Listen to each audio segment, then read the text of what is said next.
something wrong, Mom? You look worried. Well, I do have a little problem. You know, Aunt Viv and I usually go to the movies together on Saturday nights. Yeah?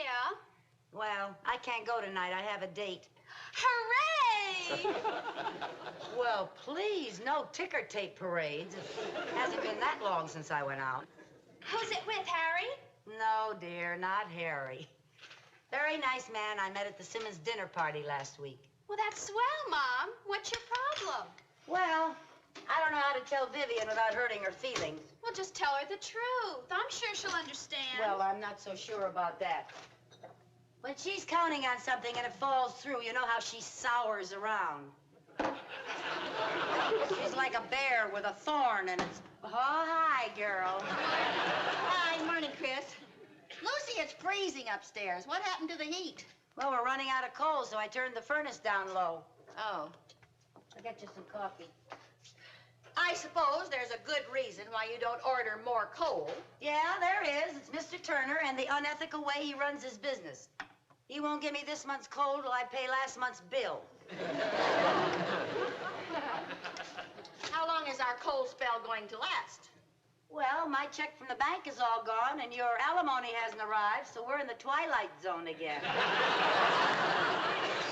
Oh, fine. By the way, I won't be able to go to the movies with you tonight. I have a date. Well, that's a fine thing. Making a date and not telling me, leaving me high and dry on a Saturday night. What do you mean, Mom? You've got a date, too. Well, that's different. How? Yeah, how? Aren't you finished with your breakfast? I can take a hint. How is it different? Because I was worried about breaking plans with you, and you couldn't care less about breaking plans with me. Oh, now look, Lucy, when I moved in with you, we made girls' rules. If either one of us had a date with a man, all other plans were automatically canceled, remember? Gee, you're right. It's been so long since either of us had a real date, I'd forgotten what the rules were. It's been so long since either of us had a real date, I'd forgotten we were girls. Oh. Who's your date with, Harry? Oh, no, not Harry. Gee, everybody acts as though I never go out with anybody but Harry. You don't.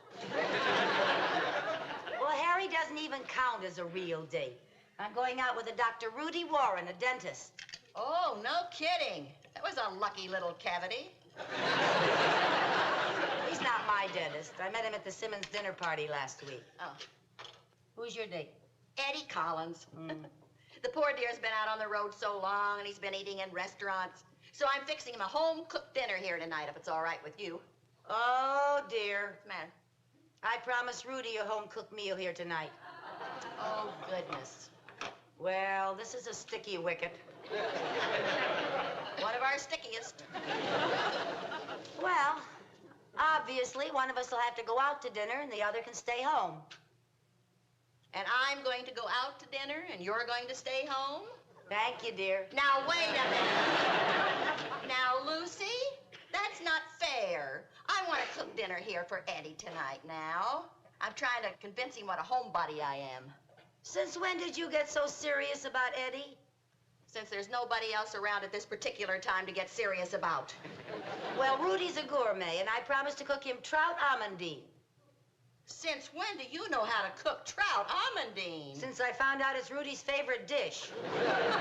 Now, Lucy, I want to cook dinner here tonight for Eddie. I'm trying to impress him. Well, I'm trying to make an impression on Rudy. And I promised to fix him dinner here tonight, and so it's all settled. How is it all settled? Now, wait a minute. I pay you rent here, and part of my deal is that I have kitchen privileges. So it isn't settled at all. I'm not going to go out of this house tonight. Well, neither am I. Well, we'll just see about that. Well, you bet we will. All right. Hi, girls. What do you want, Harry? Well, I had nothing better to do. I thought I'd come in and get my head bitten off. Well, I'm sorry. Now, look, Lucy, if you think I'm going to change my plans, you've got another think coming. If you think I've got another thing coming, you've got another thing coming. Well, if I think that you think that I've got another think... Where are we? I think she's got another thing coming. Now, look, Viv. Wait a minute. Before we return to the fight of the week, how would you lovely young ladies like to be my guests at the movies tonight? I'll buy the tickets, you buy the popcorn. Sorry, Harry, we can't make it. But you two always go to the movies on Saturday night. Well, tonight we have dates. Dates? Real live dates. You know, Harry, like when someone calls you up ahead of time and asks if you're free on a certain evening in the future, unlike some people I know. I'm asking you ahead of time. The movie's not until tonight. Sorry, my calendar's full. Now listen, Viv, we are going to get this thing settled right now. You're darn right we are. Hold If it, you hold think- it, hold it. What's this fight all about anyway? We both ask our dates here for dinner tonight. So what's the problem? Oh, boy, have you got a lot to learn about dating. Harry, remember the old saying, two's company, four's a bore. Yeah? You remember what I told you the last time you had this beef? You should convert the basement into a rumpus room. Then you'd have two places to entertain your dates. A rumpus room would cost $2,000, and I cannot afford it. It would not cost $2,000. They have a great new do-it-yourself paneling kit. The whole room would only cost you $69.50. And I'll help. Harry, if we started right now and had a crew of 10 men, we couldn't finish that room by tonight. You're right. You got any more brilliant ideas, Harry? Well, it seems to me the only fair thing to do is for each couple to go out to dinner. Well, I'm not going out. And I'm not going out either. Look, what's more important? Your friendship or some man?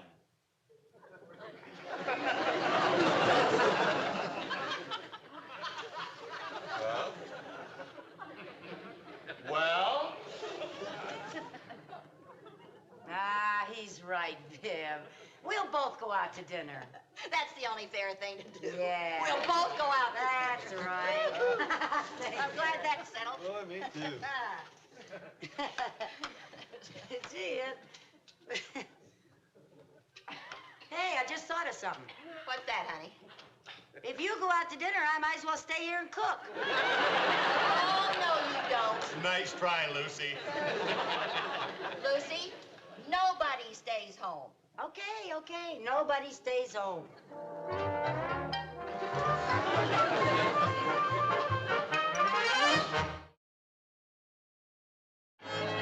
Yeah, come on. You're going to miss that 7:04 if you have to pick up Eddie. Hurry up. I'm ready. What are you doing in the kitchen? I was just checking to see if there were any trout in the icebox. My, you have a suspicious mind. Uh-huh. Come on, kids, I'll drop you off at the movie. Bye, Mom. Lucy. Goodbye. Have a good time. Have a nice time with Rudy. Have a good time with Eddie. Good night.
home-cooked meal. I can hardly wait.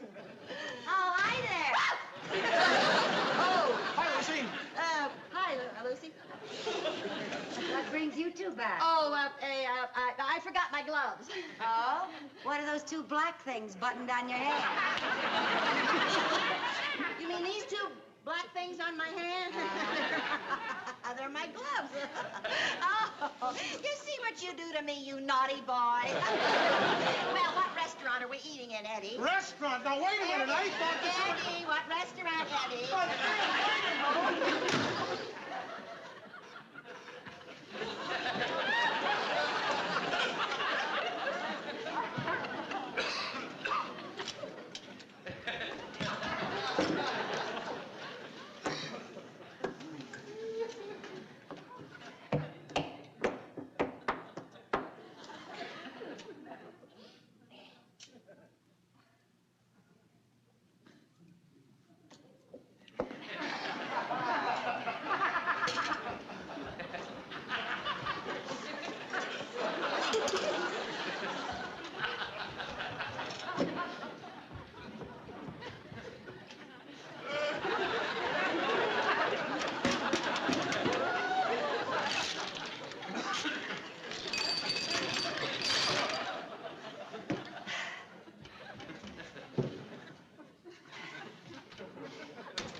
Good evening, Rudy. Lucy, I'm sorry I'm so late. Oh, that's quite all right. Let me take your coat. Thank you.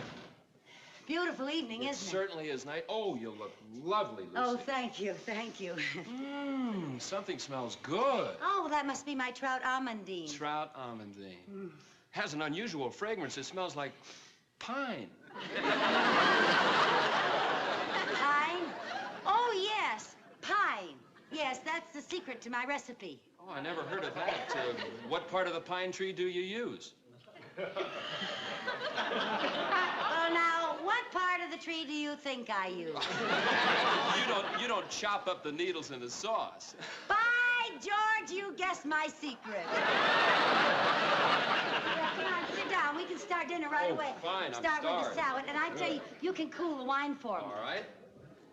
It just needs a little twiddling back and forth, you know. I just have to get this mixed Lucy, up this a is little. my favorite wine. Oh, is it now? Yes. Well, I'm so glad. I think it's a little... Well!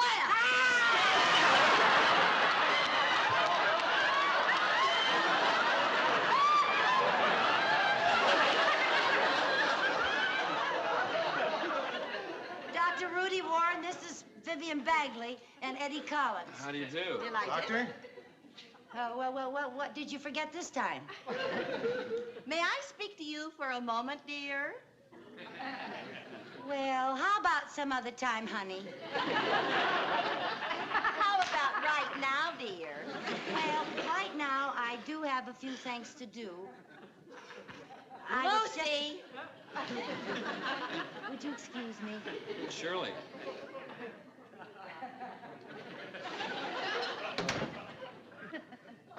Lucy, you've pulled some mighty sneaky things in your day, but this time you've out-sneakered yourself.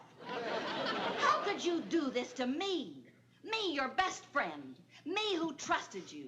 Me who believed every word you said. How could you do this? I'm no good. Would I do a thing like this to you? Would I? Never in a million years. Come in. Barney's Catering Service. Mrs. Vivian Bagley It's is here. another Mrs. Vivian Bagley. Just a minute. This is the right place. What have you got there? None of your business. Open it. I will not. If you don't, I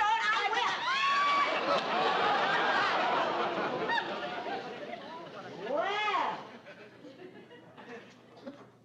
Lucy, you've ruined my home-cooked dinner.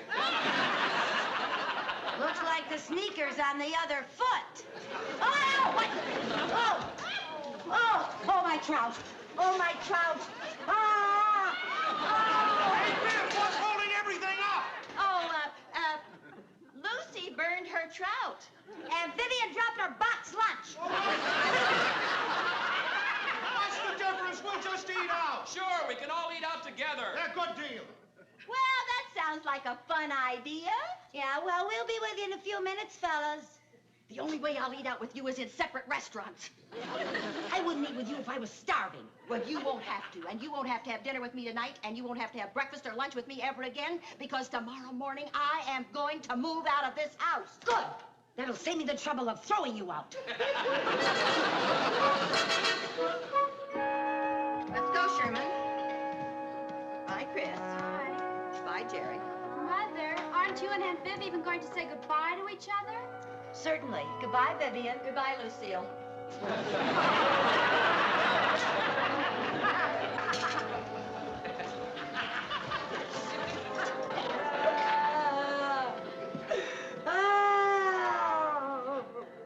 Hey, they're coming back.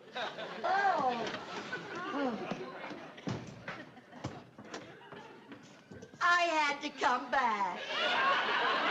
It doesn't make any difference to me, but Sherman missed Jerry, so it broke his little heart. Yeah, Jerry feels the same way about Sherman. We gotta stay together for the sake of the boys. Hurry, we get to stay. Hey, let me take your thing. I hope you have something nice to get that girl's house, yes. I'm sorry, Viv. I'll never fight with you again. And I'll never fight with you again. And just so we don't have any more trouble on our dates, I'm gonna take Harry's advice and turn the basement into a rumpus room. Oh, Lucy, you mean my friendship is worth $2,000 to you? No, $69.50. We'll do it ourselves. I think that's the best idea.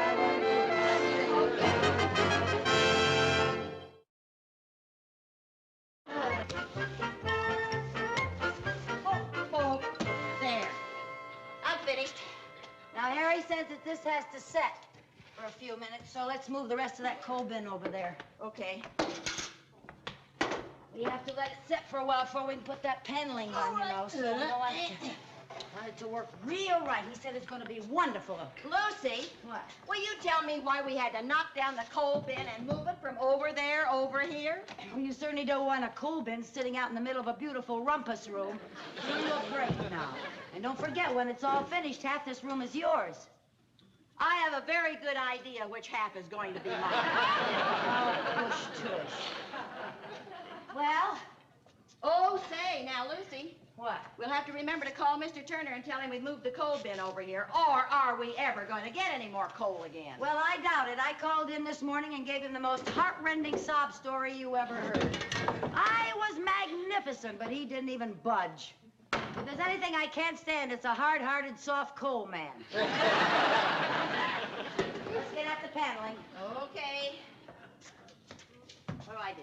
Just guide me now down here at the edge of this, right down in here, so I get it right straight with that. All right. Is that it? That's it. There we No, go.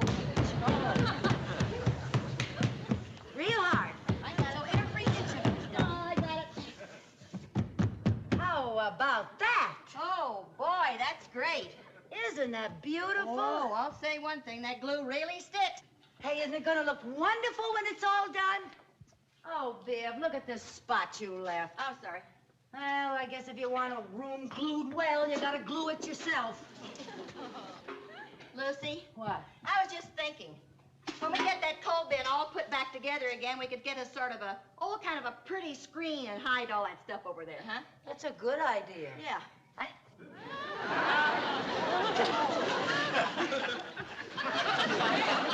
How about that? Is that stuff? Can you believe that? Here, I'll help you.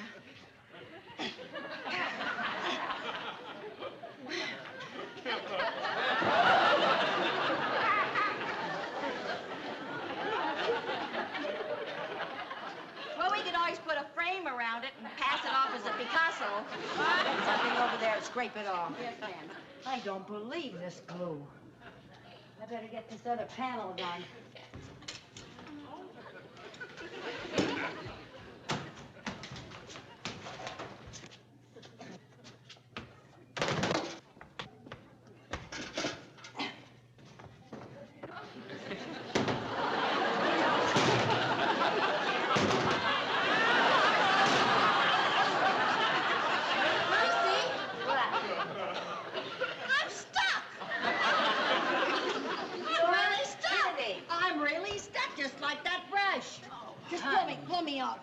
Oh!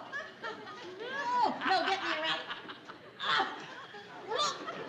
Pull a little harder, Lucy. Come on now. Come on, get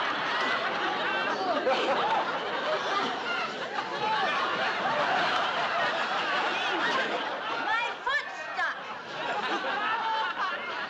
Well, now that was a dumb thing to do. I suppose that's brilliant. You're getting your arm stuck. Well, untie your shoe and take your foot out of it and get me off of here. Honestly, I don't Pretty believe uncomfortable. I never heard of glue like this. Ugh. Now, come on, Lucy. Yeah, Come on, okay. get me around. Come on, get me around. Okay, now. Get a good Come on, grip. get a good grip and go.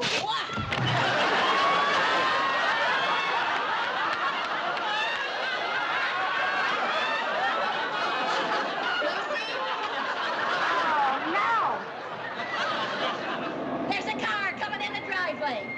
Help! We're saved! Help!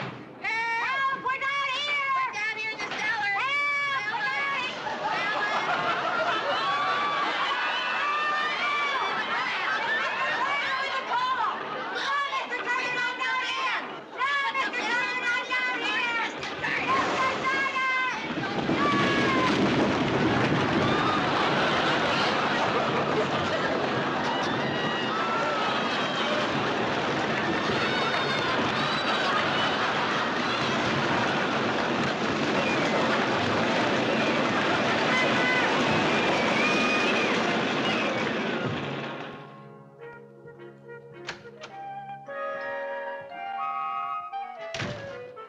Lucy? Viv? We're down here, Harry. I got off early. I came over to help. Hey, how's the paneling coming?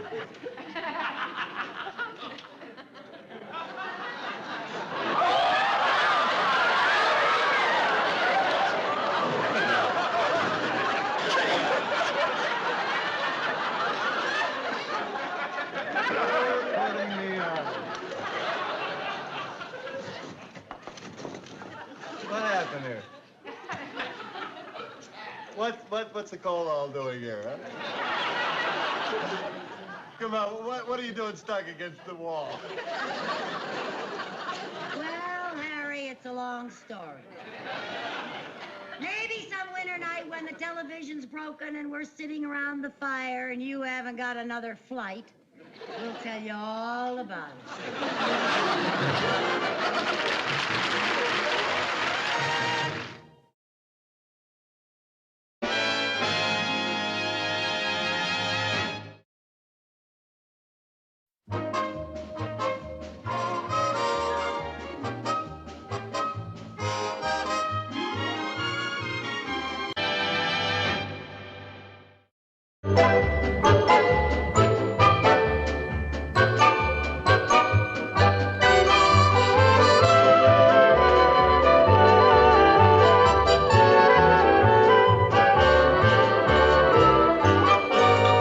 More toast, Chris? No, thank you. How about you, Sherman? No, thank you. My, isn't it a beautiful morning? It's dark and overcast. What's so beautiful about it? It's Friday. So, So after Friday comes Saturday and Sunday. A whole weekend away from the schoolroom grind. yeah, well, just remember after Sunday, there's always Monday. Please, now I'm eating. Oh, Jerry. Morning, Mom. Viv. Good morning, Viv. Good morning. Well, you certainly got out of the wrong side of the bed. With that bed of mine, there's no other side to get out on. What do you mean by that? Every muscle in my body aches. Lucy, you're just going to have to do something about that lumpy mattress of mine. Oh, Viv, I'll get you something to eat. What would you like? Orange juice, coffee, and a massage. Come on, there's a school bus. Oh, okay. Come on, Aren't you coming, Jerry? Chris? Cynthia's mother's taking us. Oh, Sharon, come here a minute now. Remember now, I'm going to pick you up at school this afternoon so we can get an early start to Uncle Ned. Oh, that's right. I forgot we were going away for the weekend. Here we are, honey. Have a nice day. Bye, Deb. Bye. Bye, Aunt Lucy. Bye, sweetheart. Bye, Mom. Bye-bye. Ooh. Oh, my aching back. Oh, one good thing about going to Uncle Ned's, I'll get a good night's sleep. Viv, if you're hinting around for a new mattress, you can just forget it. Your lease says room and board, and that's it. Yeah, but I didn't know the board was going to be in my room, and I didn't. Do you know how much a new mattress would cost? I can't afford it. I'm not made of money, you know. You know, Lucy, if you had a mustache and a deeper voice, I'd swear I was having breakfast with my ex-husband. Oh, Viv. You know, I hate to say this, but do you know what you're turning into? A penny-pinching landlord. I am not. Yes, you are. The next thing I know, you'll be turning off the heat in my room and making me put a quarter in every time I want to watch television. Oh, Viv, honestly. Well, I gotta go get dressed. I'm gonna get a permanent. Oh, at least I'll get some sleep under the dryer. Mom, why don't you buy Aunt Viv a new mattress? Because there's nothing wrong with the one that she has. If it was good enough for me, it's good enough for her. When did you sleep on that mattress? When I was your age. Wow, way! Chris, I said I slept on it, not George Washington. But Aunt Viv does pay rent. Isn't she entitled to one? Yeah, I suppose she is. By George, she's right. I am turning into a penny-pinching landlord. Oh, Mom. Yes, I am. What's the matter with me anyway? Well, I'll make it up to her. When she comes home Sunday night, I'll have a big surprise for her. I'll fix over her whole room. I'll wash the curtains and wax the floors, and I'll get her the best mattress a credit can buy.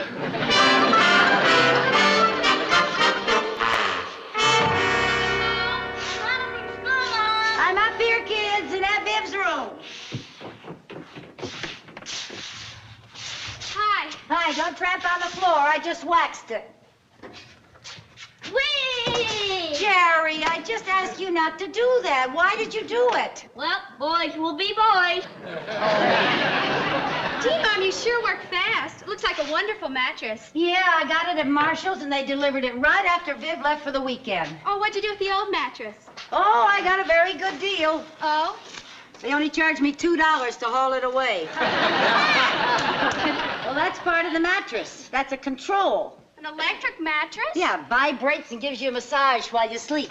See, it has 2 speeds, low and high. Where's the motor? Honey, don't move the bed. You make marks on the floor. Honestly, the motor's in the mattress, honey. Is there anything I can do to help you? Yeah, would you go down to the hardware store and ask Mr. McClay to give you 2 hooks for the hall closet? Oh, all right. Thank you. Can I go with her? Okay, honey. Whee! Jerry! Honestly. Oh. Oh.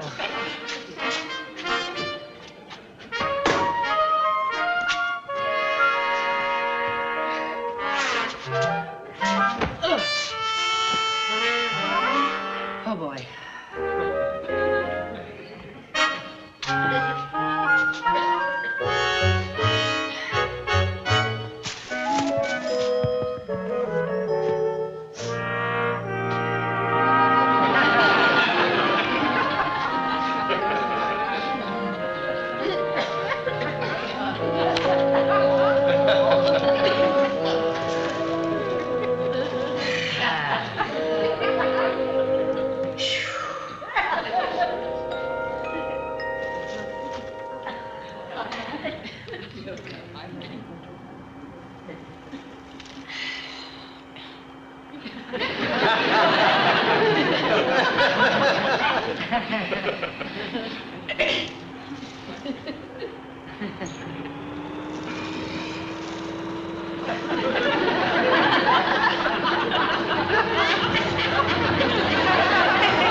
Just cut and pick a minute here.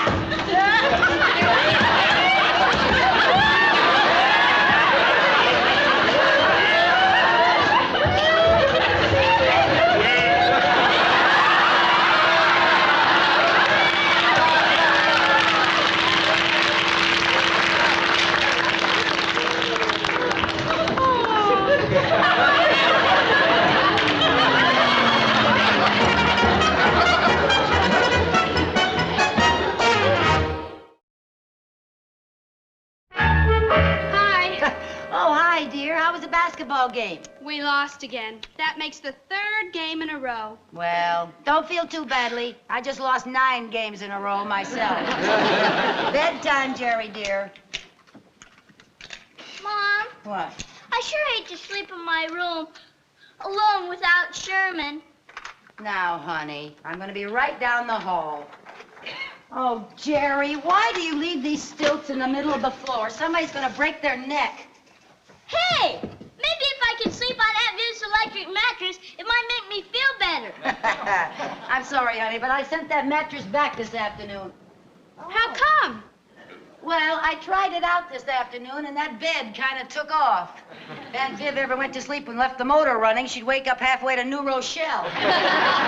Well, what's she going to sleep on? Well, I ordered another mattress, an ordinary one that has the decency to just lie there. It'll be out in plenty of time before Aunt Viv gets back.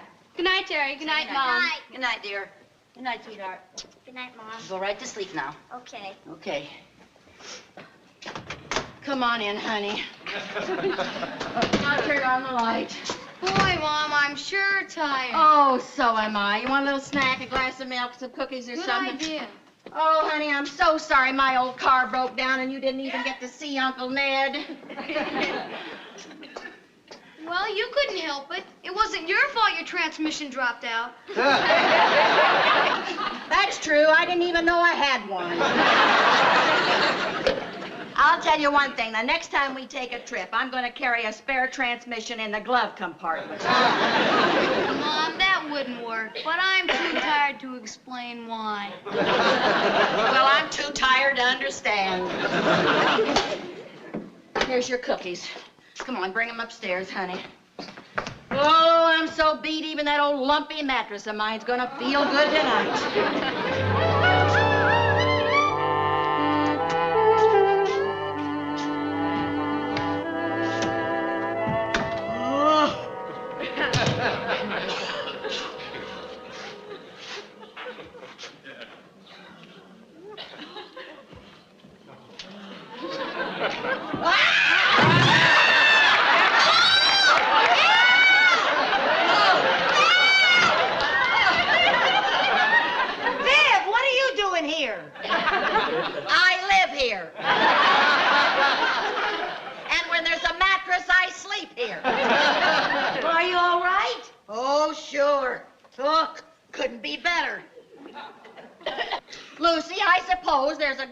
Why you took the mattress off my bed.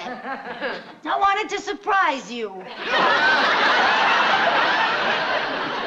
Well, you did. I wasn't expecting you home until Sunday night, and I wanted to surprise you with a new mattress. How come you're home tonight? Oh, my car broke down. Oh, I spent 6 hours in a town that had the poorest restaurant and the richest mechanic in the state of New York. I was just 75 miles out of Danfield when suddenly... Did you say new mattress? Yeah, it'll be here tomorrow, and it's a beauty, not a lump anywhere. I wish I could say the same for me. How come you changed and got so generous? Well, I just started to feel like a mean old miser. So I bought you a new mattress, and I washed your curtains, and I waxed your floors. How does it look? Oh, it looks lovely. I never would have thought... Oh, I'm afraid I got a little carried away with my waxing. I'm sorry. Are you all right? Well, it's late. I'll see you in the morning, honey. Sleep well. Nighty-night.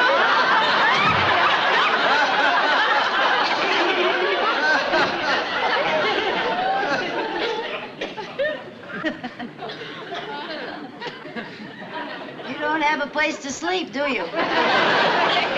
No, I don't. Well, you can sleep in my bed. Thanks. Wait a minute. Where are you gonna sleep? I meant we could both sleep in my bed. Oh, no. The last time we did, you ate crackers in bed and hogged all the covers. Oh. I woke up feeling like a breaded popsicle. Well, I suppose I could put Jerry and Sherman in my room, and we could sleep in their bunk beds. Oh, fine. I got two choices. I can freeze with you or twist myself into one of those short little bunk beds, huh? Well, what'll it be? Well, I'd rather be a pretzel than a popsicle. The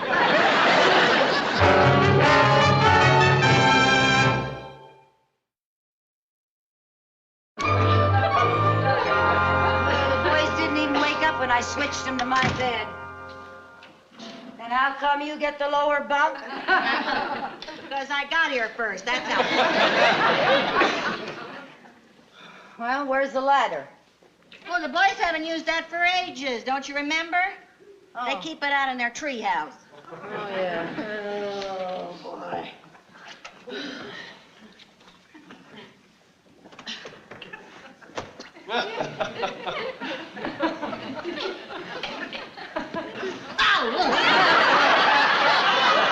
I'm sorry. You're going to have to help me up here.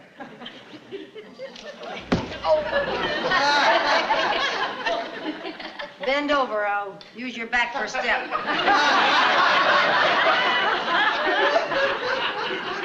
You'll use my what for a what? I want to step on your back so I can get up there. Try this. Wait a minute. I'll have to step up here first. Wait a minute now. Get over in front of the bunk. Oh. Thanks.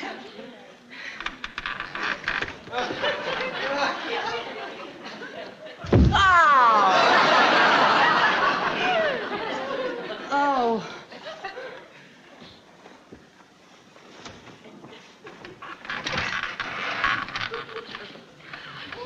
Lucy, what are you doing up there?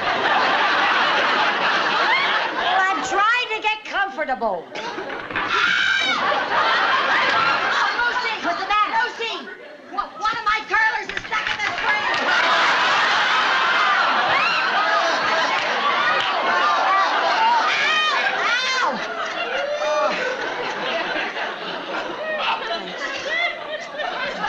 Ow!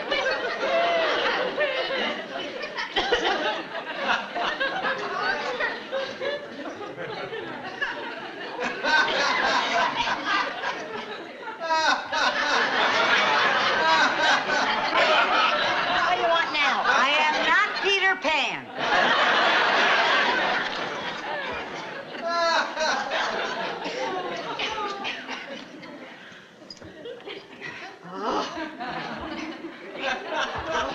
You ready? Go.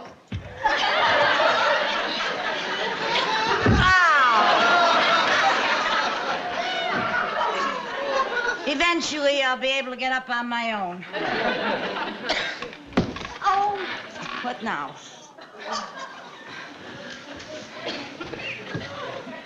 Oh. Good night.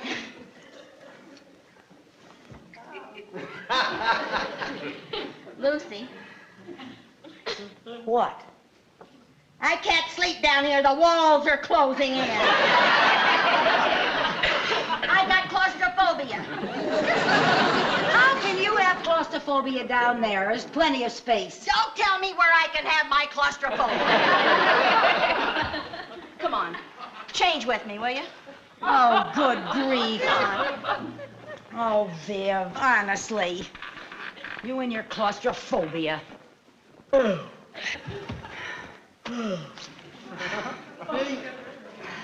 Yes.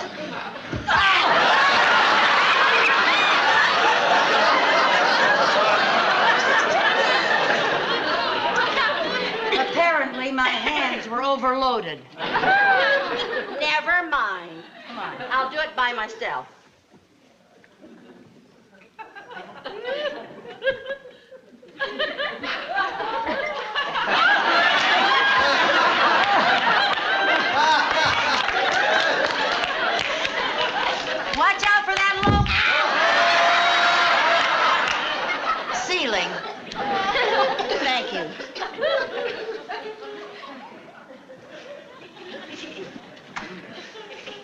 Good night. Good night.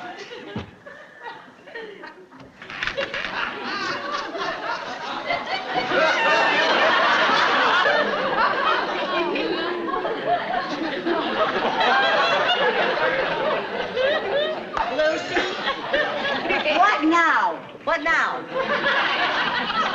I can't sleep up here either. I'm afraid I'll fall out. Fall out? I can't help it. Now, I'd rather risk claustrophobia than break my neck.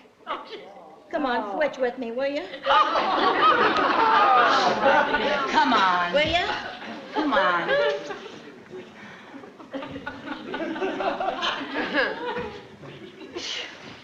That way. Turn around.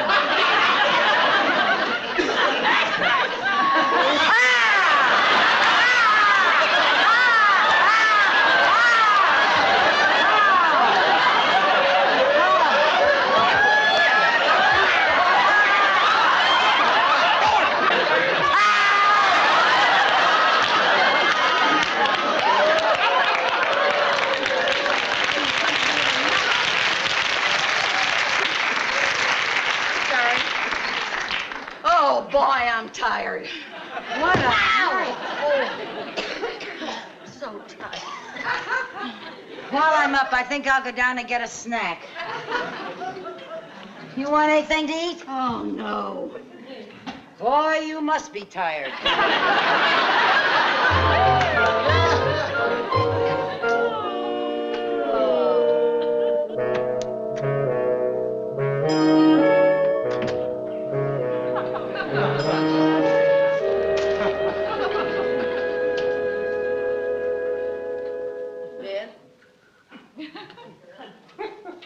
Viv? Oh, Viv.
What are you eating?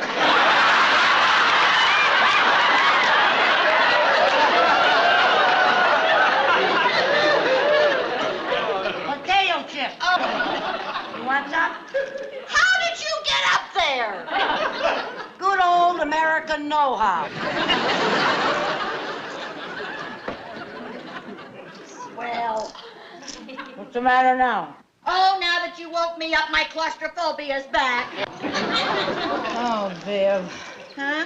What'll I do? Look, come on up here with me, and I'll sleep on the outside so you don't fall out. Okay.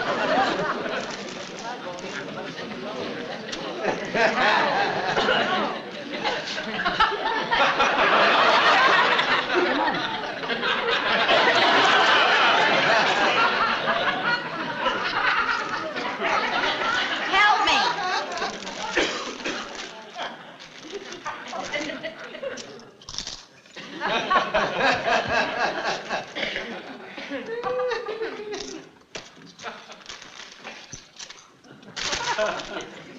Come, get up there. Come on, Viv.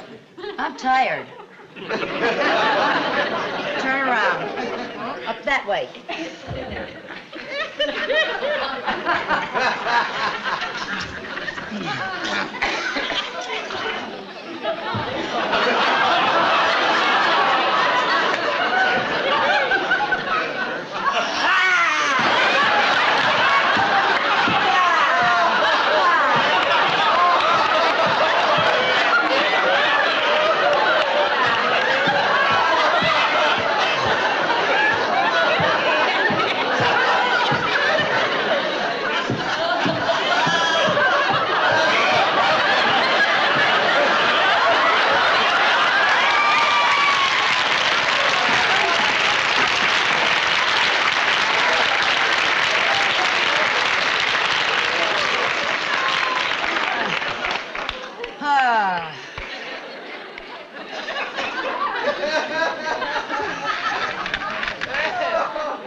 I'm sorry about this whole ugly mess, Viv, but I was just trying to do something nice for you. Oh, that's all right. I understand. It was just bad timing. Yeah.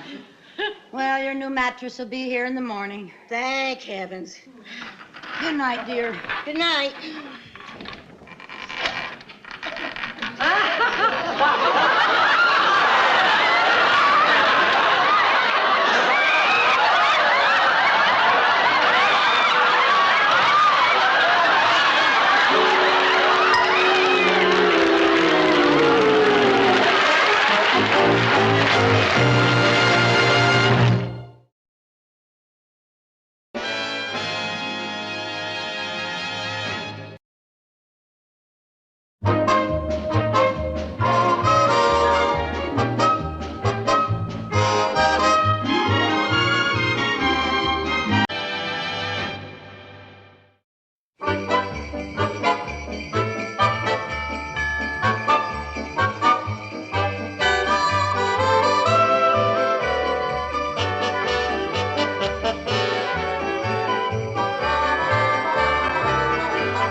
Merry Christmas, Ernie. Oh, Merry Christmas to you, Mrs. Carmichael. What can I do for you? Have you got a nice turkey, Ernie? Mrs. Carmichael, would I have a turkey that wasn't nice? I mean, especially nice. I got a real honey of one here. Been saving it for a special customer. Well, I don't know. Have you got another one? Oh, Mrs. Carmichael. You won't find a better one than this. Born and bred on the finest farm in Vermont. Ernie, we don't want to adopt him. We want to eat him. Besides, he feels kind of tough. I wonder what made him nervous. He feels like he did a lot of pacing. Mrs. Carmichael, please don't pinch the leg. He's so tender, I'm afraid he'll bruise. Believe me, this is the best one I got. Okay, wrap it up. Be careful of it now. It's for Christmas dinner. Oh, so you're not going to your mother's in Jamestown for Christmas this year? No, not this year. Oh. Mrs. Bagley going to her uncle's in Philadelphia as usual? No, we all decided it would be wonderful if our two little families stayed right here and spent Christmas together for a change. Isn't it marvelous? This is the first time the five of us have ever spent Christmas together. Yeah, I'm sure glad we're not going to Grandma's.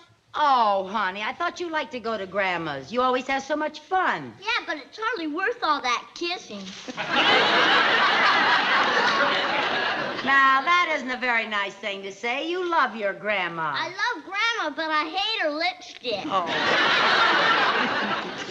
Merry Christmas, Ernie. Oh, Merry Christmas to you, Mrs. Bagley. Hey, where's Sherman? He's next door waiting for the Christmas tree I just bought. Oh, maybe we can help him carry it. Okay, Come on, go Jerry. ahead, run along. Okay.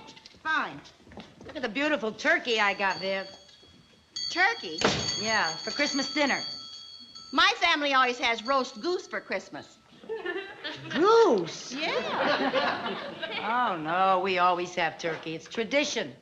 Thanksgiving is turkey. Christmas is goose. That's tradition. Oh, my family's had a roast goose Christmas dinner every year for 150 years. Well, it's time you got out of that Yuletide rut. I happen to like that Yuletide rut. Ernie, what does your family eat for Christmas? Whatever I'm stuck with. Last year it was oxtails. Look, Viv, as long as I already bought the turkey, let's have turkey, huh? Okay. All right. I guess a turkey will be all right as long as it's stuffed with plenty of good old oyster dressing. Oyster dressing? Yeah, oyster dressing, sure. We always have chestnut dressing. Chestnut dressing. Oh, yeah, I can't stand I can't oyster stand dressing. Say, how about stuffing the turkey with a goose? I got a lovely goose here. Ernie, never mind. Look, Viv, we'll compromise. We'll have my turkey with your oyster dressing. I accept your gracious offer. Thank you. The important thing is we're all going to be together for Christmas, huh? That's the important thing, believe me. Here it is. Look at the tree, Mom. There it is. Oh, look, Lucy. What? Isn't that beautiful? A white tree? Yes, isn't that gorgeous? Well, yeah, if you like white trees. What do you mean? We always have a white tree. Well, we always have a green tree. A green tree? Oh, yeah, a green tree. Oh, Lucy, let's not squabble over every little detail this Christmas. You'll love this white tree when you see it all trimmed with the beautiful new gold ornaments I just bought. New gold ornaments? Yes. Well, I suppose if a person would have a white tree, they would have new gold ornaments. I suppose it'd go very nice with your neon lights. Lucy, don't tell me that you're from the dreadful little strings of gray popcorn and the sticky candy cane school of tree trimming. They're not gray and they're not sticky. I knew it. I knew it. I can see the moth-eaten Santa and the chipped glass birds right now. We're gonna have to argue about what goes. Mom, you have to argue in public. It's so embarrassing. There's no argument. I bought a white tree and we're going to have a white tree. We're going to have a green tree.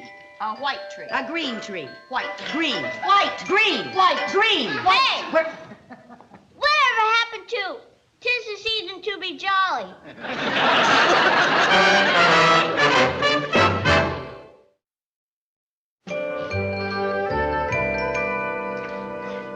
That's right, Tommy.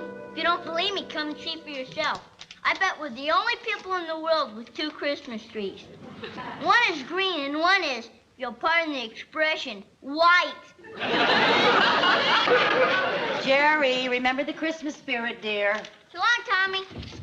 Come on, Jerry, let's go Christmas shopping. Okay. Jerry, did you take your money out of your piggy bank? Yes, Mom. How many presents do you have to buy? Well, there's you and Chris and Aunt Viv and Sherman and Harry next door and my teacher and Tommy and Amy Schaefer. And you have money enough to buy presents for all of those people? Sure, I've got a whole $1.10. Oh, well then, go ahead. Bye-bye. Come on, Sherman. Okay. Say, Mom, Yes, dear? could I ask you something? Of course. Well, if you were going to buy a pair of gloves for a lady who's a mother and a blonde and about as big as you are, what size and what color would you buy? Well, I'd buy black in size 6 1/4. Black, 6 1/4. Uh-huh. Thanks. Oh, Mom, after we go Christmas shopping, we're going to the Y. All right, have a lot of fun. Bye, Mom. Bye-bye. I like that. Oh, dear. Lucy, Yeah. do you think I've got enough mistletoe hung around? Plenty. The only way a man can get in this house without being kissed is through the coal chute. You're so right. Mom, Yeah. could I ask your advice? About what? Do you think if I get Alan Harper a bottle of aftershave lotion for Christmas, it would be too personal? Well, no, dear, I don't think it would be too personal, but I just don't think it would be appropriate. Alan wouldn't have any use for aftershave lotion because he doesn't have any whiskers. Oh, yes, he does. Oh, well then. How do you know? Oh, he told me so. Well, I I've got to go. I'll see you later. Chris must have gotten her mistletoe up earlier than I did. Apparently. Gee, you know, Viv, I was just thinking, I'm kind of glad we had that little difference of opinion over the 2 trees. Makes everything twice as festive and twice as Christmassy. And twice as many pine needles to sweep up. Oh, who cares? Nobody. At the door. Parcel post, more presents. More presents, huh? There you are, Mrs. Bradley. Oh. Merry Christmas. Merry Christmas Merry to you, Christmas, Johnny. Bob. Oh, here we are. Yep, there's one for me, one for me. Oh, no, you don't. Now, Lucy, let me open that. You've hidden every present that's come into this house. Come Viv, on. don't you want to be surprised for Christmas? Now, look at that box. It's so flat, it's handkerchiefs. That wouldn't surprise me. I know it's handkerchiefs. Now, look, Viv, we've been all over this before. Now, my family always brings all the presents that come into the house, puts them all together. We open them all at the same time. Well, my family thinks that that's too many presents to open at once, so we always open all the out-of-town presents when they arrive. Give me that box. Well, I might have known anyone who'd have a white tree would be a goose-eating package peeker.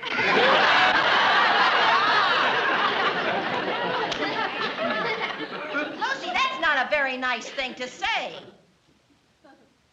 Well, all right, I take it back. Well, fine. I guess it won't hurt me to wait till Christmas Eve to open my packages. Well, now that's a good girl. You'll enjoy it more. You open your packages Christmas Eve. Sure, we always have. Well, we open ours Christmas morning. Christmas morning? That's the proper time, yes. Well, that figures. That figures. What else would you expect from an evergreen-loving chestnut stuffer? Now, just a minute. Before we continue with this jolly holiday, I think there's a few things we better get straight. All righty. Tell me, when does your family usually have Christmas dinner? 1 o'clock Christmas Day. When does your family have its Christmas dinner? At 6 o'clock in the evening. Who hands out the presents? The littlest child. Who else? Everyone takes turns. That's who else. Oh, boy. We usually hang our stockings on the mantel. We usually hang ours on the foot of the bed. We open our stockings first. We open our stockings last. My father always read us Dickens' Christmas Carol. Well, my father always read us A Night Before Christmas. I'll bet my father could read better than your father. Is that so? Yes, that's so. And I'll tell you another thing. I can't stand having that gaudy white tree in my house. Well, you won't have to. Because I'm going to Philadelphia for Well, Christmas. that's all right with me, because I'm going to Jamestown.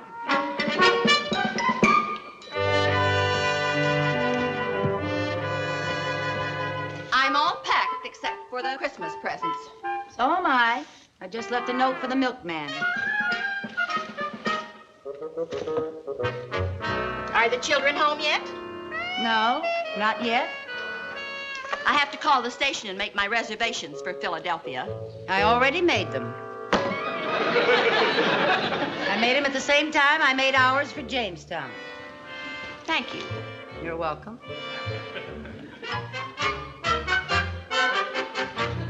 Viv, Yes?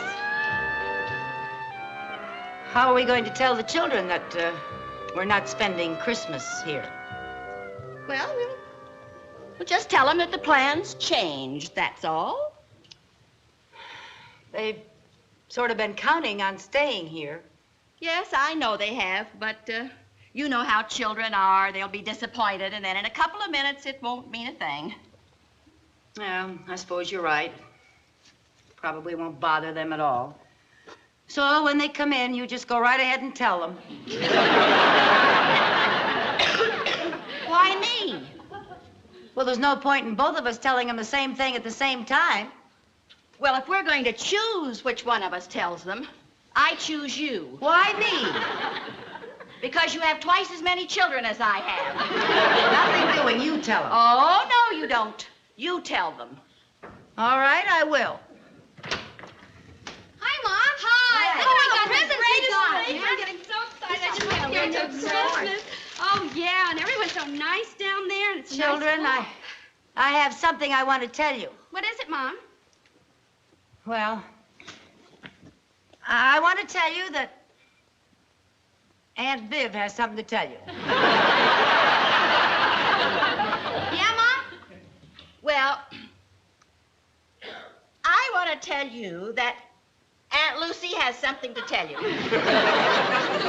Well, while you're deciding who's going to tell us, I've got big news. What is it, dear? Alan Harper just invited me to the big junior dance at the country club Christmas afternoon. Really? Isn't it wild? Wonderful. And guess what, Mom? What? Mr. Everett at the Y invited Jerry and me to go caroling on Christmas Eve.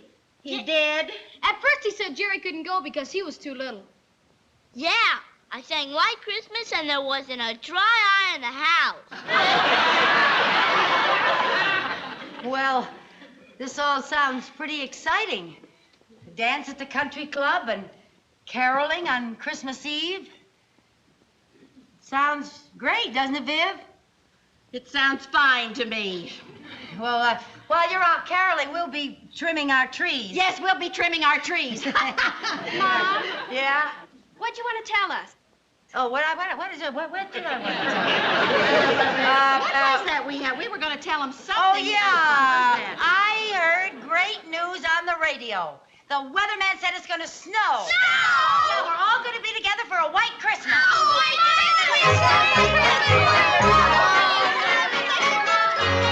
Is this enough bread for the dressing? Yeah, plenty.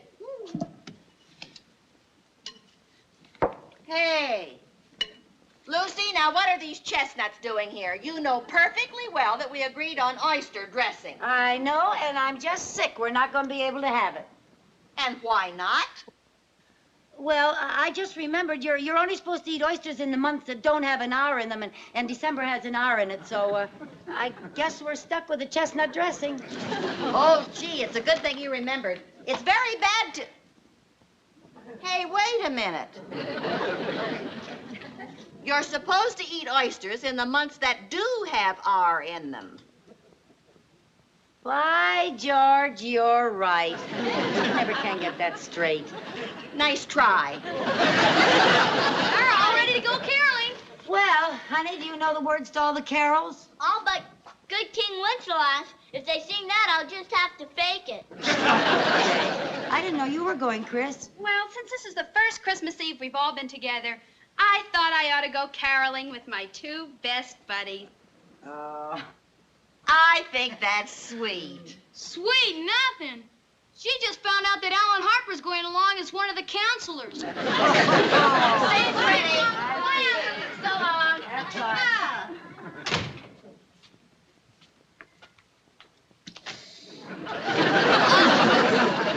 Aren't those oysters gorgeous? You're not going to eat that. You bet your life I am. Trim my tree. Oh, there's just nothing as good as a raw oyster.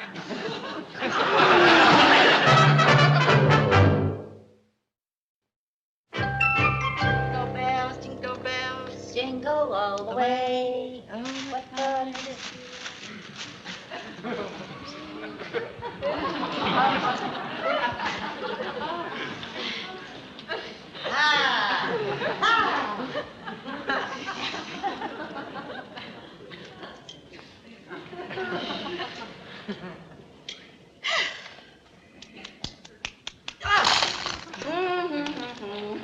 What'd you do? I sat on something.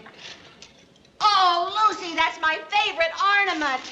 I Oh. paid $1.50 for that. Oh, I'm sorry. I don't think I broke it very much. Oh, sure. It's not broken very much. Oh, I'm sorry, Viv. It was an accident. I'll buy you another one. Well, all right. Jingle bells, jingle all the way. Oh, what fun it is to ride. Did you see this? I've had this since I was a little girl. Sweet.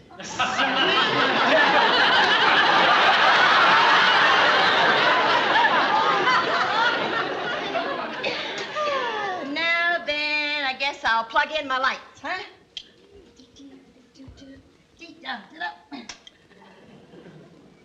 Isn't that gorgeous? Yeah. Oh, my goodness gracious. Now then, let's see. One more, maybe one more. Where would I put just one more book? Oh! Oh! No! You stepped on my Santa! I'm sorry, Lucy. I didn't see him there. Oh! I didn't know he was on the floor. Oh! From now on, you'll have to call him Chris Crinkled. That's not funny. Oh, I'm sorry, Lucy. It's been on every Christmas tree since I was a little girl. I'm sorry. I'm never going to be able to replace Well, it. I'll try. Even if you did, it wouldn't be the same. Well, now then, let's not spoil it. Jingle bells, jingle bells, jingle. Oh, what fun It is to ride one horse open. Jingle bells. You know something?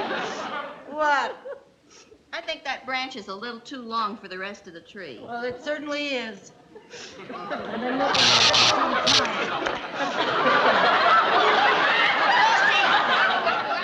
You cut my light. My light's gone. I cut it? Yes, you did. Well, I didn't mean to cut it. You did it on purpose. I did not do it on purpose. You did do it on purpose just because I stepped on your old sad Santa. Aha! Then you stepped on him deliberately, huh? And you cut my lights deliberately. I did not do it deliberately. You did too. Look, Viv, if I want to ruin your tree, I could ruin it if I wanted to. I don't have to cut your lights.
The carolers, the kids.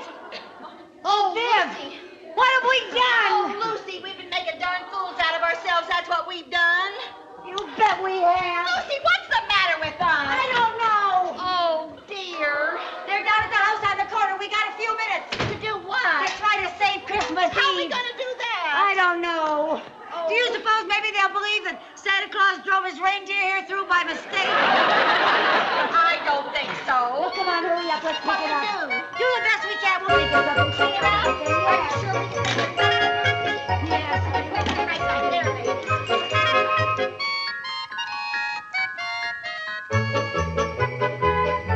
Give it here, Chris. Get that on the top. Hurry up. Put it down Hurry, there. hurry. Right up next to where it's Got it. There it is. Got it. Got it. Hurry. Yeah. Hurry. I got it. I got it, Viv. We made it. Yeah. Go. Oh, is it going to look all right? There they are. They're coming. They're coming. Hurry up. Get it fixed.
Merry Christmas, Lucy.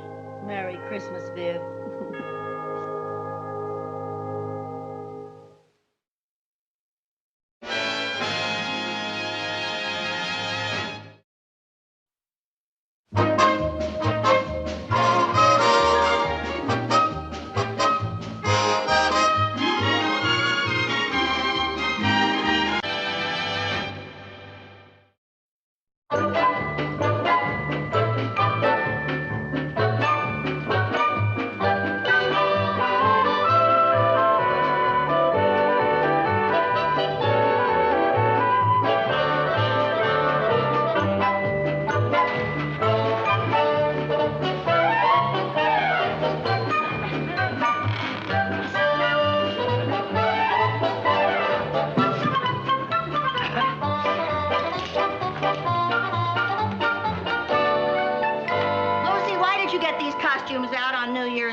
I thought you and I could do our Charlie Chaplin sketch for Chris's party tonight.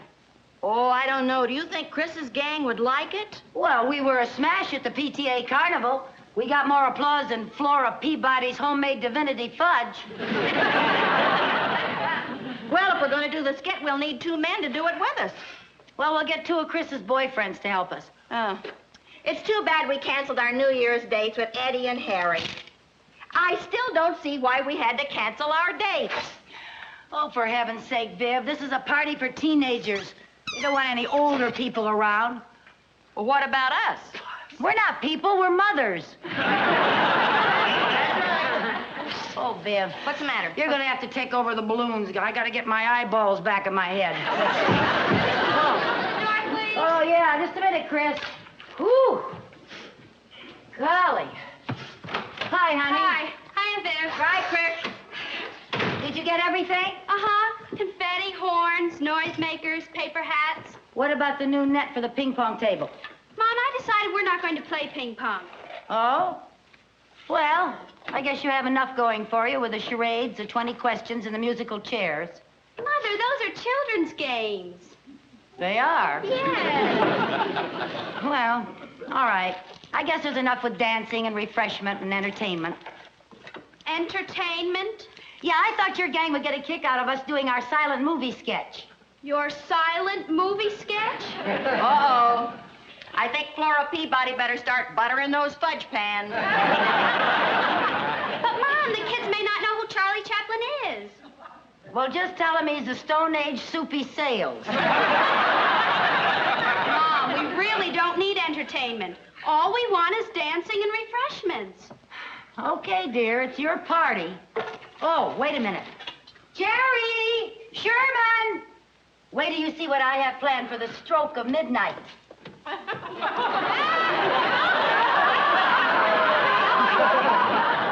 Where's Jerry? He won't come down. Why not? He says he feels silly. Jerry, come down here. Yeah.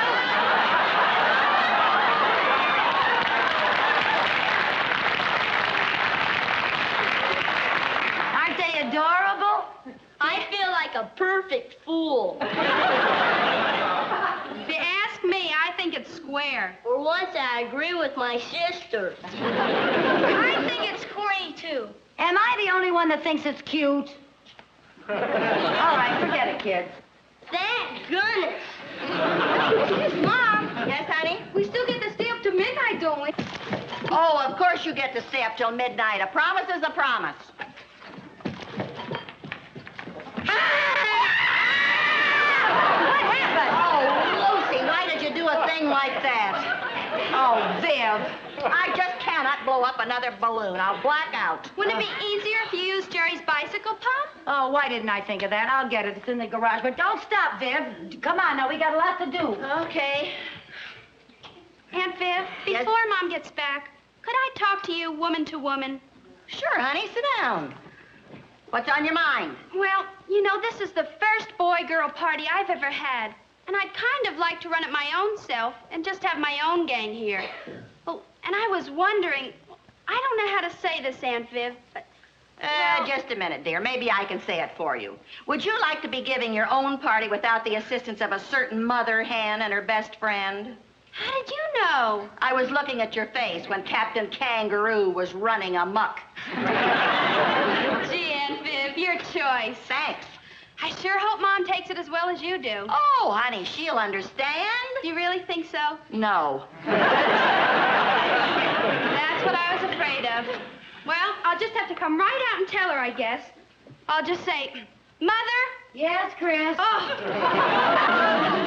What is it, honey? I guess if we're not going to do the skit, I'll just put these things back down in the basement in the trunk. Okay, dear. Mother, there's something I want to talk to you about. What is it, honey? Well, you know, this is the first boy-girl party I've ever had, and I think it's important that I learn to be a hostess by myself. Well, don't you worry about a thing, honey. I'm going to be here every minute to help you do it by yourself. Mother, can I be absolutely frank with you? Sure, honey. Well, I don't want to hurt anyone's feelings, but there's someone I don't think will fit in at the party tonight. Oh, so that's it. Well, you just forget it, honey. I understand. You do? Sure. Oh, gee, Mom, you're wonderful. Well, I don't blame you a bit. I wouldn't want my little brother at my party either. But, Mom... Don't say another word. Don't worry about it for a minute. I'm going to call Peter Newgard's mother, and I'm going to have her invite Jerry and Sherman to stay overnight. Mom, they're not the only ones I had in mind. Oh? Well, now, I figured that she'd be lots of fun. But if you don't want Aunt Viv, I'll explain it to her. Well, I don't mean Aunt Viv either. But you're getting warmer. By George, Chris, you know, I just remembered that I have a previous engagement, and I'm not going to be able to come to your party tonight. Mom, you're the greatest. You sure you'll be able to manage all by yourself? Sure I can. You have to get a chaperone, you know. Oh, I will. Okay. Gee, it's too bad you're my mother. You're so nice, I'd invite you to my party. Well, now, maybe I could get out of my previous engagement. Mother? Oh, okay, it was just a suggestion.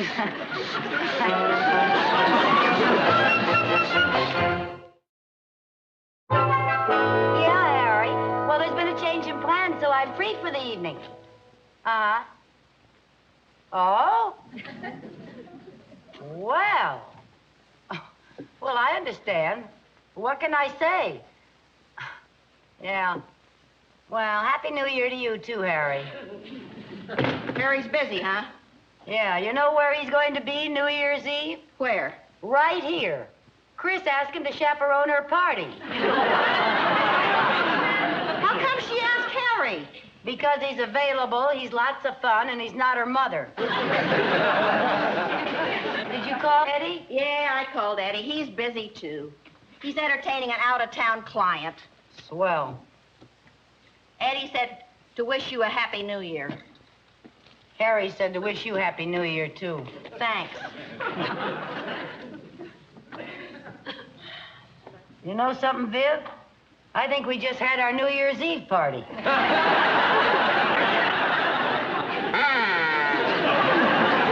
Well, I guess it won't hurt us to stay home for once and go to bed early. We can't stay home. Why not? Because I promised Chris that she could have her gang here all by themselves and we wouldn't come home until midnight. What are we going to do till midnight? Oh, I don't know. We'll think of something. What? Well, how about going to Times Square? In that crowd? Whoosh. Yeah. How'd you like to go to a movie in the village and then have a banana split afterwards? How's that sound? Dull and fattening. Well, we could always drive around the country roads and honk the horn for 3 hours. No, thanks. Oh, I know where we'll go. To the Elm Tree Inn. I saw their ad in the paper. For $5, you can get dinner, a floor show, dancing, paper hats, noisemakers. Men? No. No, they didn't mention men. Well, then I'm not going. I am not going to go to the Elm Tree Inn on New Year's Eve without a date. Who says we're not going to have dates? We are going to be with the 2 most attractive men in town.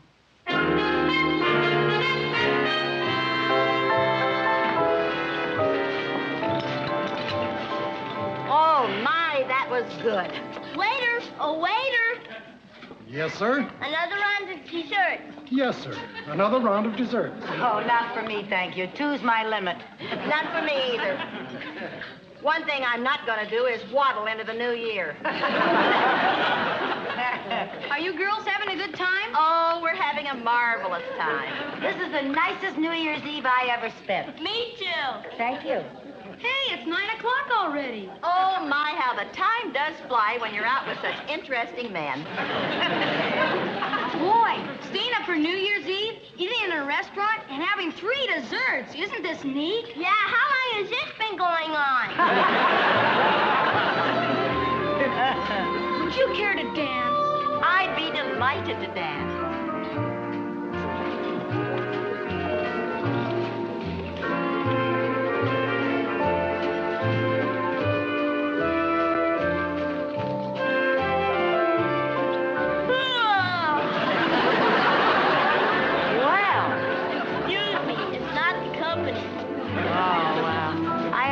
You had a hard day at the office.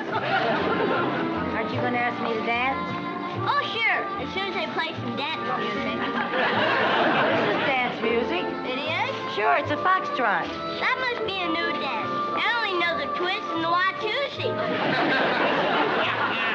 The what'sie? The Watusi. Well, I think we better stick to the foxtrot. Come on, it's easy to learn.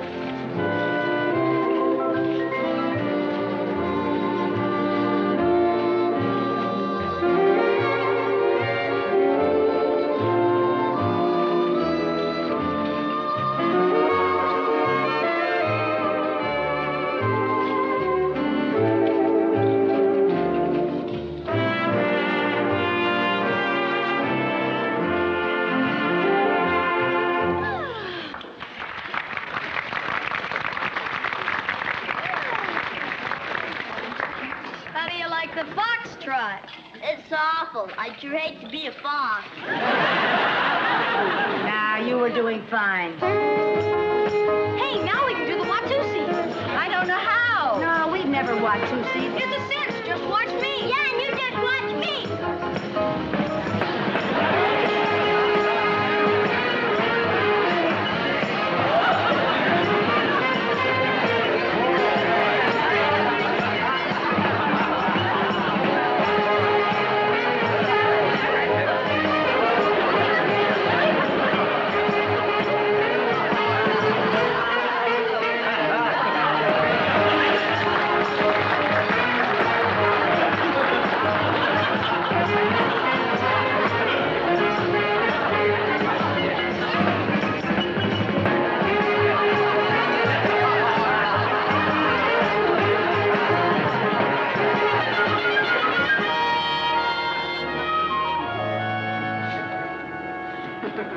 Well, they were fun while they lasted. Yes,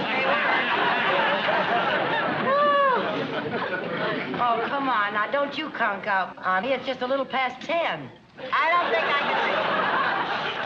I really don't think I can make it till midnight, Lucy.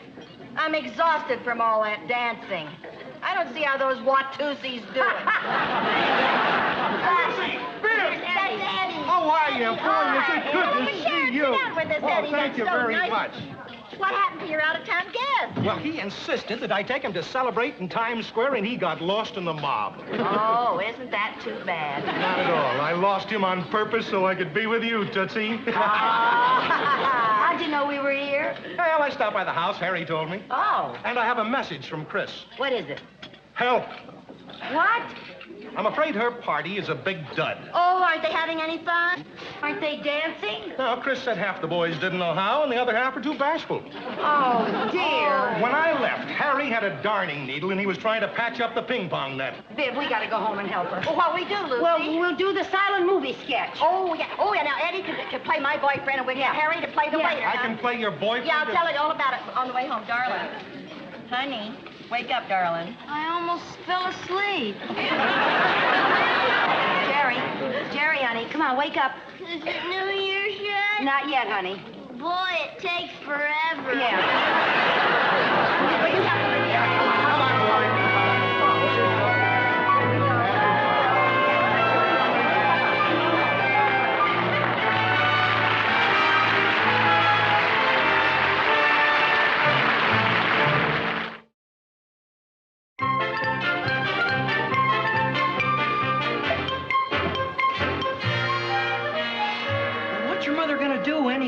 It's a sketch she and Aunt Viv did at the PTA last semester. Chris, dear, Yes, Mom? we're ready, honey. Okay. Kids, listen. And now for some entertainment. I'd like to present a silent movie sketch put on by my mother and her friends. Will you all please be seated? Just sit anywhere. My mother plays the part of Charlie Chaplin. My Aunt Viv plays the beautiful girl. As the scene opens, the beautiful girl is seated in a restaurant finishing her dinner.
Hey, everybody! It's midnight! Happy New Year!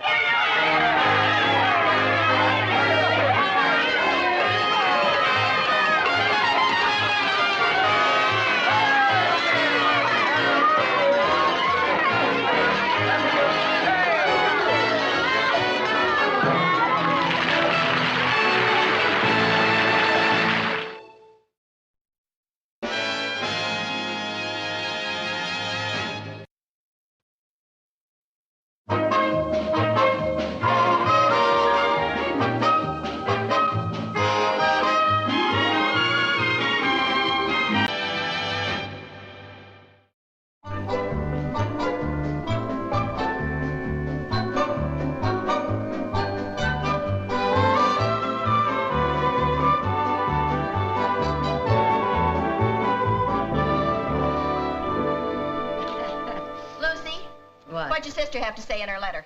What letter? When I went to the market this morning, I picked up the mail, and there was a letter from Marge. Well, I didn't get it. Where is it? I gave it to Chris. Now, Chris. Well, I gave it to Sherman. I gave it to Jerry. Uh-oh. Well, Jerry. I left it in my lunchbox. Well, I hope this group realizes the penalty for tampering with the United States mail. Oh, Mother. I'm sorry, Mom, but I got a little of my lunch on it. Apparently, neither snow, nor rain, nor peanut butter can stay these couriers from their appointed rounds. Oh, it's from New York. She must be back from her honeymoon. Yeah. Oh. She says she and Huey adored the wedding present I sent them. What'd you finally send them? An authentic Victorian fatui. What? A fatui. What's a fatui? It's an antique chair. I found a darling little gold opera chair over in Wilton. You know, Marge just adores antiques. Well, there's one good thing. I'll bet they didn't get 2 fatuis. Oh, and listen to this. Married life is simply marvelous. We're the happiest 2 people in the world. Isn't that nice? Yeah, but I still wish Marge and Huey hadn't run off and eloped at the last minute. Oh, what's the difference, Lucy, as long as they're happy? Well, I had such a wonderful wedding planned for them. Remember? Chris was going to be bridesmaid and Jerry was going to be ring bearer. Oh, I'm sorry they eloped, too. My dress was dreamy. I'm glad they eloped so I didn't have to carry that old pillow and wear that sissy suit. What are you complaining about, Jerry? I rehearsed 3 whole weeks for nothing. I was going to play and sing Oh, Promise Me.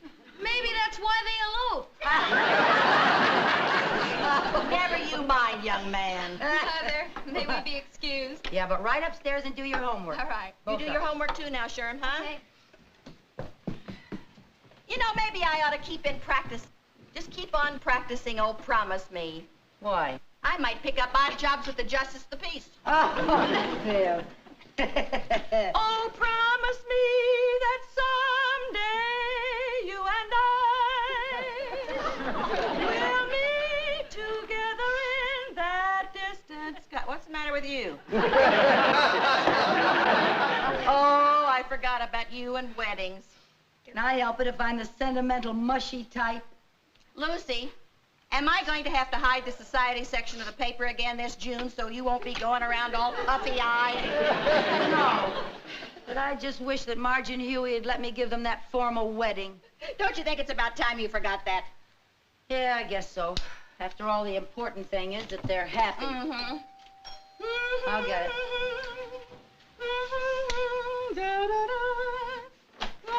Marge! Honey, we just got your letter. We were just talking about you. Marge! Oh, it's so good to see you. We just read your letter. Honey, we're so delighted to hear that you're so happy.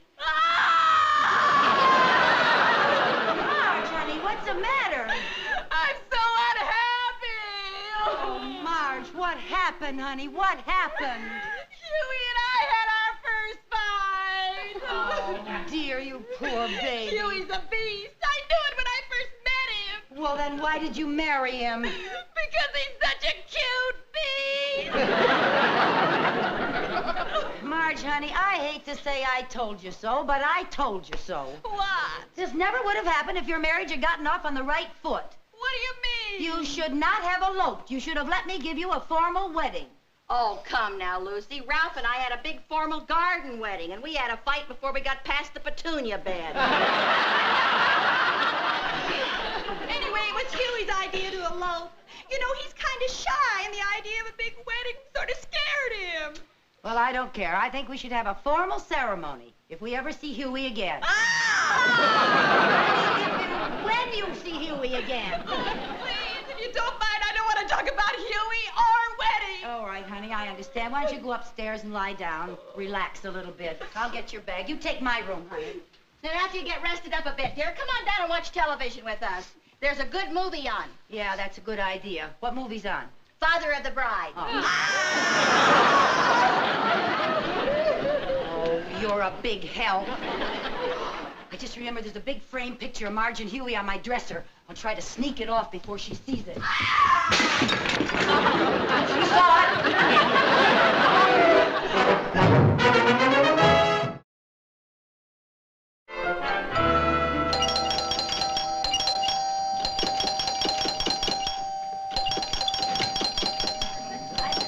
I'm coming.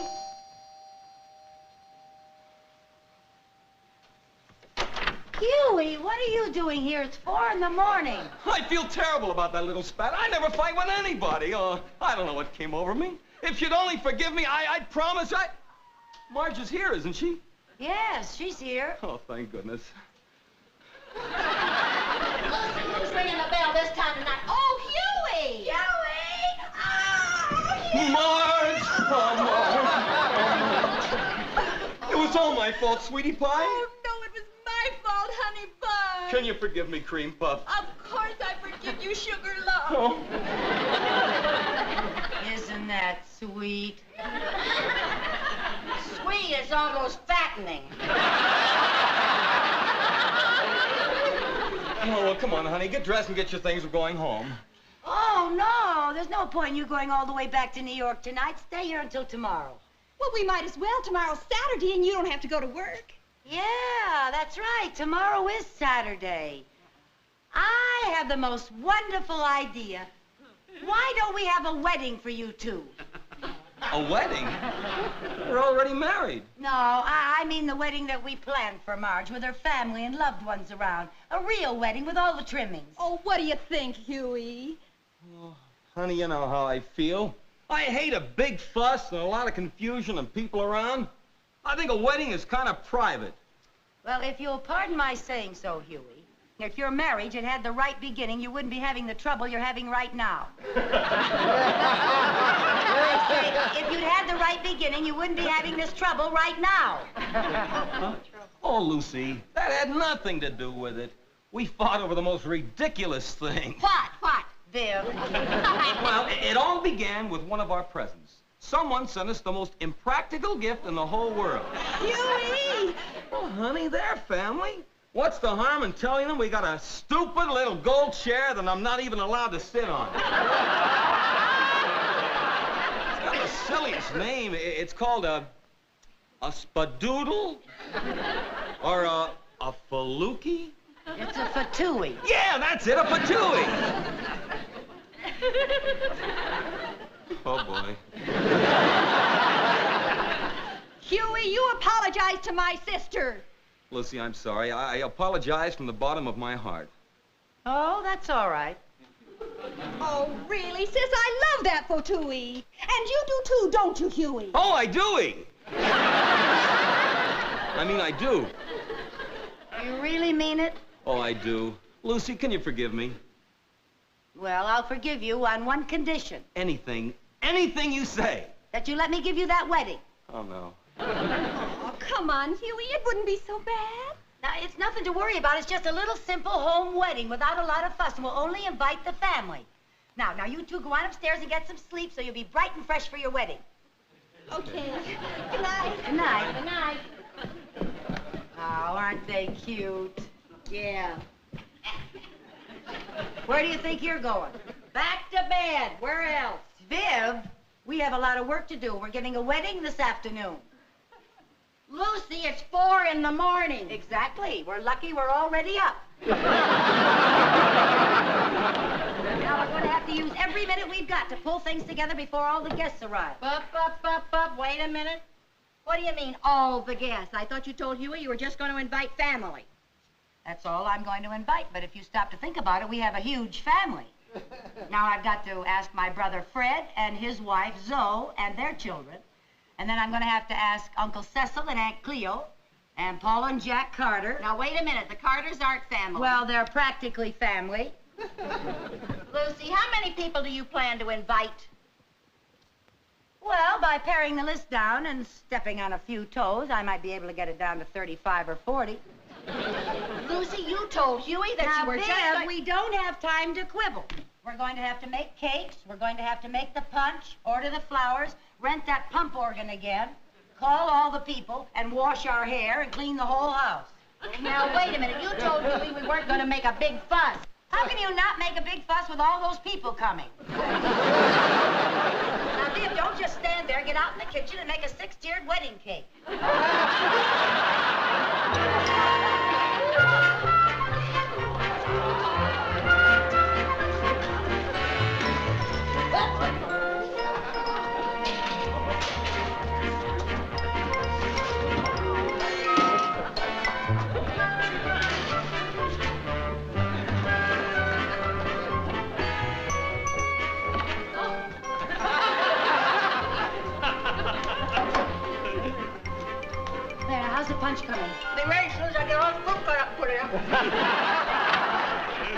Huey, where have you been? I got a bouquet for Marge, went home and got a suit. Why did you do that? Oh, I couldn't have been married in my pajamas. You'll have to excuse me, Huey. I got a million things on my mind. Say, can I put this in the refrigerator? Yeah, if you can find room. Thanks.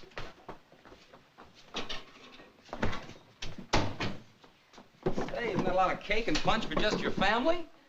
Well, you might as well know, Huey. You married into a long line of sweet tooth. Lucy, where's the ladle for the punch bowl? Where is it? Drawer. It's in that drawer. Which drawer? That drawer there, where it's always been. Okay. Where's the polishing cloth? The polishing In cloth. one of those drawers, I don't Which know. one? I think it's in the same one where the ladle was. Oh, it was in this drawer. Why didn't you say All so? right, I didn't know. I don't know. I was just guessing at it. What are you taking, Huey?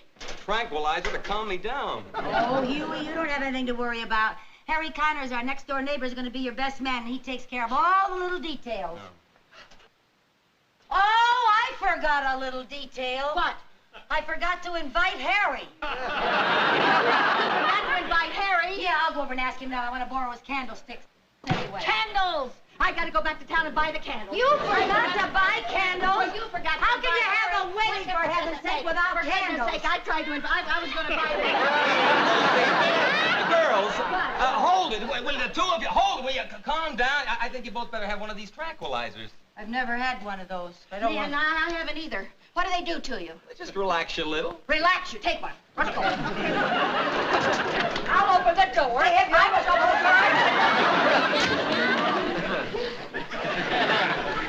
Hi. Good grief. Look at all the chairs. Who did she invite? The entire cast of Ben-Hur? We've got to get ready.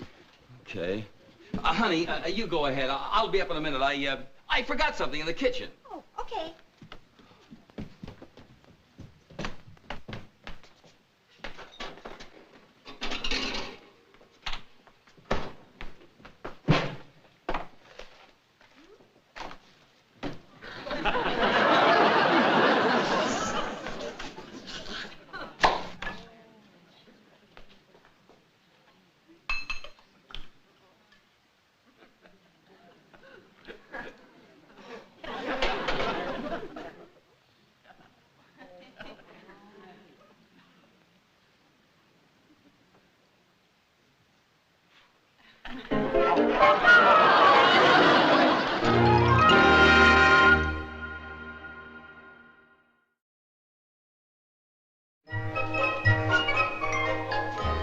Viv, I got my hair washed. And it's only 2 o'clock, and our guests don't arrive until 5, so we're just doing fine. Fine. All we have to do is decorate the cake and get dressed. We're all ready. That's right. Did you ever see Marge's wedding ring? What are you doing with it? I have to give it to Jerry to put on that little pillow. Oh, isn't that pretty? To Marge from Huey, may our love... Viv! Oh, now, really. You shouldn't be reading a thing like that. That's private. Now look what you've done. Well, you knocked it out of my hand. And I can't even see the bottom. You've got so much fruit in there. Well, now, don't get nervous. Don't get nervous. I'll just scoop around with this ladle. We'll find it. Here, hold, give me a cup. Give me a cup. Any luck? No, it's not in here. Don't pour that in the sink. I spent all morning making that. Well, I can't put it back in the bowl. I have my fingers in it. Well, drink it. Okay, I'm thirsty anyway.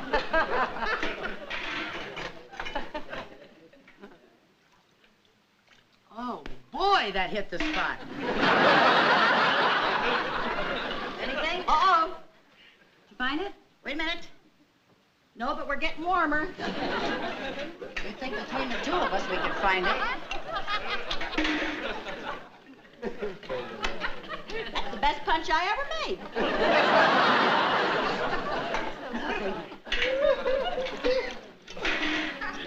Likewise.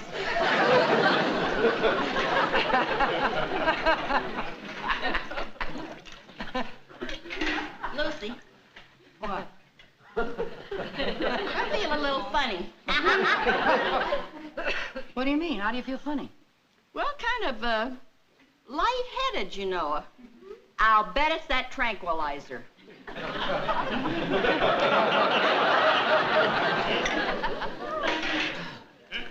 Boy, you know, Viv, This punch is a lot better than the punch you made last time. I think you must be using better fruit.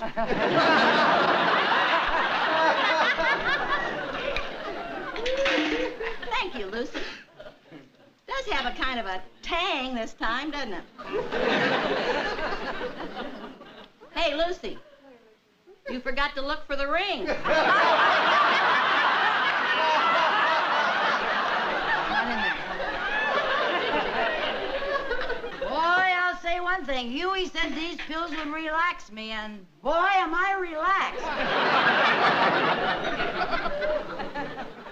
Me too, they're marvelous. We'll have to get some of those pills from our pharmacist.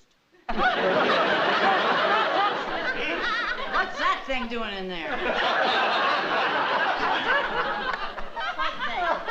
Somebody's wedding ring. Well, who could have been so careless?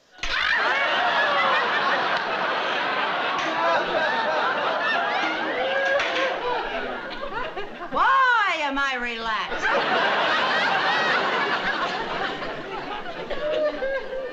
Lucille, we have to decorate this wedding cake, you know. Why? For the all the family and the guests and the wedding.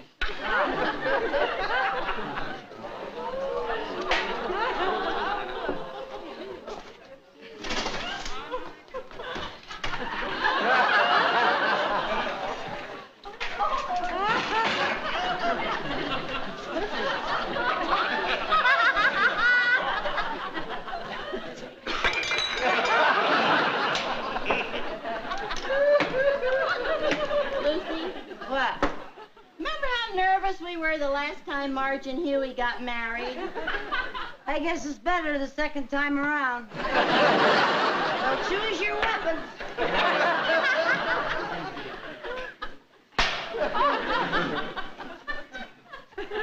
Now, what do you want to make?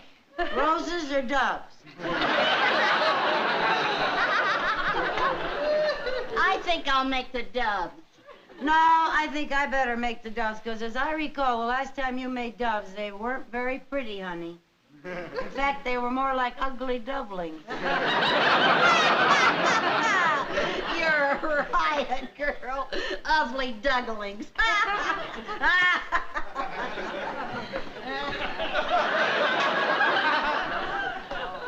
How does this thing work? You just plunge that plunger in the back and dove. It works. Now then, I'm going to put the prettiest dove you've ever seen up here. you do that, honey. Ah, there's.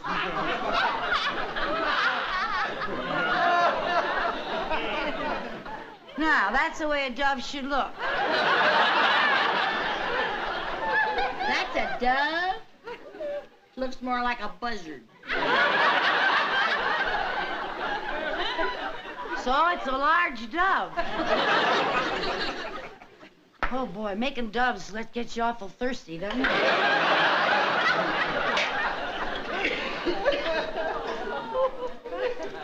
Lucy, What? you want me to write their names? Whose name? The girls, Marge and Huey. Oh, yeah, would you, honey? You have such a lovely handwriting. You gonna let me write your sister's name? I Yeah. thought you would want to write that all by yourself. No. You know that you're very good to me. Very good. There isn't room to write all those names. Well, then we'll make room.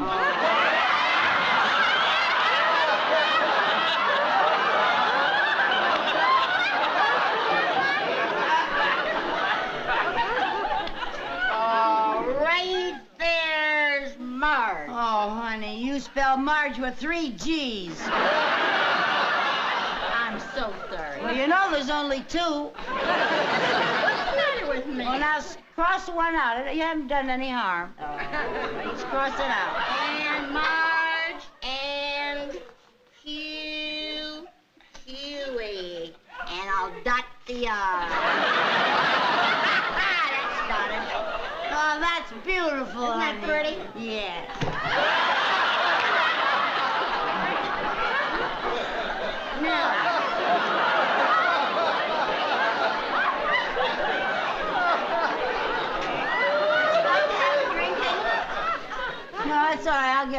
down. You're going to have to finish the borders, and I'm going to take care of all the little people. All right.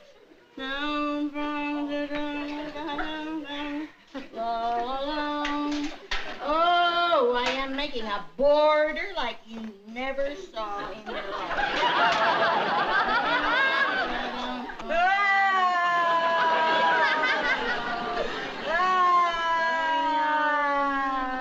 What's the matter, honey?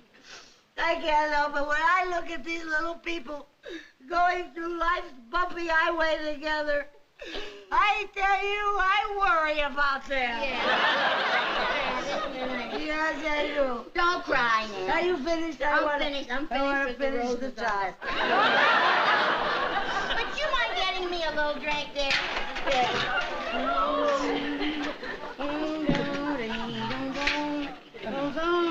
I've been worrying about her.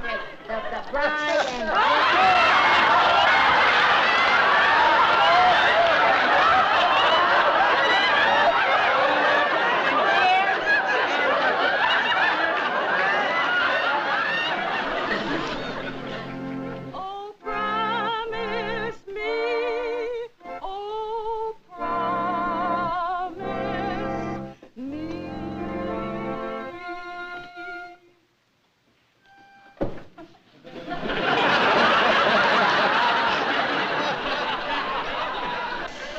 How do you feel, honey? terrible. I'll never take another tranquilizer. Me either. First time I ever got a headache from relaxing. It's 5 o'clock. Shall I start the wedding march? Yeah, but use the soft pedal, will you?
An announcement to make. I'm sorry, but the bride and groom have eloped again.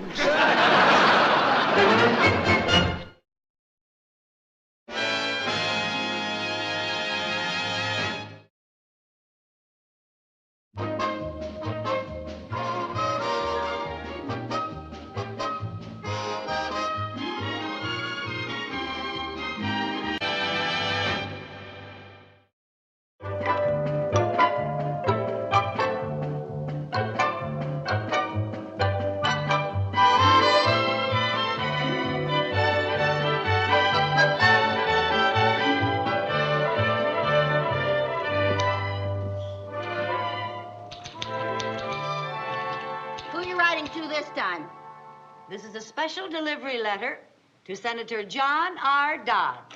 Not about our fire department problem again. Yes, the fire department problem again. I think this is the best letter I've written yet. Well, let's see. Dear Senator Dodds, I feel it is my duty to point out an alarming situation which exists here in Danfield. Because of rezoning in the county, our fire department has been transferred to Ridgebury, many, many miles away. Yeah. As a result, in case of a fire, defenseless women and little children will be left helpless to face a flaming inferno. Don't you think you ought to send a record of hearts and flowers along? Never mind, read on. Until this outrageous condition is rectified, the least you can do for Danfield is to create a volunteer fire department. Yours very truly, Lucille Carmichael. Read the P.S., that's the best part. P.S. I plan to vote for you in the next election. That is, if the polling place hasn't burned down. That ought to get it. Oh, now, Lucy, you've already written the editor of the Danfield Tribune, our senator, our congressman, our councilman. Don't you think it's about time you gave up?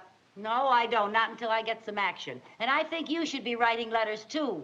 Oh, no. You don't get me to fight City Hall. I think you're wasting your time. All right, you can do nothing if you want to, but I'm not going to sit around and become the last of the Red Hot Mamas. Hi, Mom. Oh, here they are. Oh, hi, darling. How's everything, Take off your honey? jacket. Give me a Glad kiss. to see you. Oh, did anything interesting happen today at school? Gosh, yeah. Captain Metcalf of the Ridgebury Fire Department talked to the whole school about fire prevention. Well, that's more like it. He said now that we didn't have a fire department of our own, we have to be very careful about fire prevention. I guess my letter stirred up some action after all. You put it as all junior firemen. Good for you. What do you have to do? We're supposed to check fire hazards at all homes. Good idea. Come on, let's get started. Okay. What are you doing? Checking fire hazards. In our home? Sure. Captain Metcalf says most fires in the home are due to negligence. Well, we certainly haven't been negligent, but you go ahead and check to your heart's content. Uh-oh, look at this. Yeah, that's bad. What? This lamp cord is all frazzled. Well, that's not my fault. I got that lamp at an auction. The cord was like that when I got A violation is a violation. Look at that. What now? A greasy dust cloth. After using, greasy rags should be placed in a covered metal can. Very dangerous. Well, that's her fault. It's her dust cloth. Oh, now, wait a minute. Just a second. That's her dust. A violation is a violation. Uh-oh. Uh-oh. What are you uh-ohing about? This. Well, the wire was broke, so I put some tape around it. Only qualified electricians should repair wiring. I can't afford a qualified electrician. I'm a qualified pauper. A violation is a violation, yeah. Come on, Jerry, we've got to check the kitchen. How do you like that? We're raising a couple of stool pigeons. Can they put me in jail for a frazzled cord? Oh, no, they won't put you in jail. They'll probably just condemn your house. Great.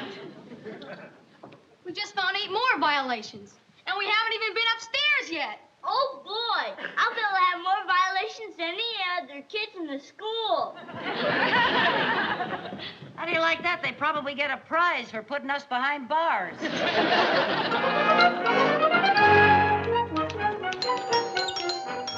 I'll get it, Viv.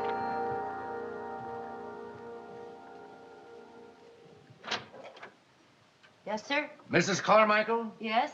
I'm Captain Metcalf of the Ridgebury Fire Department. Oh, won't you come in? Thank you.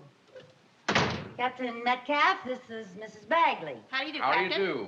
I'm here in behalf of the fire department. It seems that your sons turned in a report at school. My goodness, you work fast. That report was just turned in this morning. I know, but when the school principal called the chief on the phone and told him about the report, he said we got no time to lose. Oh, well, you don't have anything to worry about. We've already fixed every violation. Really? Yes, sir. We had an electrician in, and you won't find a frazzled hazard in the house. No, sir. Every little dust rag has been put in a metal can and told to stay there. Glad to hear it. Do you mind if I look around? No, go right ahead. Mm-hmm.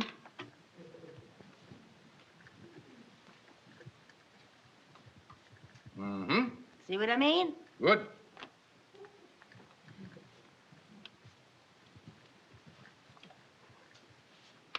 Now, Mrs. Carmichael, Yes? this cord here goes to the television set. That's right. Where does this other cord go? Well, that's connected to the, where does that cord go, Viv? Don't ask me. Well, now, must go somewhere. Let's see here. Oh, here we are. Goes right over here. Oh, and up there. And right along here. Oh, here we are. Goes right in that extension there. Where does that extension go? Oh, well, that goes down here and, Oh, look at that. Goes right across there. That's a pretty neat job, isn't it? Here we are. Oh, yeah. Oh, it goes right in here. Yeah, it goes all the way in here. All the way. Oh, yeah. That comes right out there. I think you're gaining on it. Oh, here we are. Here we are, right here. Where does that extension go? Well, now we'll just find out. Oh, look, these are our baby's shoes. We had them done in bronze. Did you ever do anything like that? No, I didn't. Well, now, see now. We were following a little cord. Let's see now. Oh, yes. Uh-huh, here we go. Up here.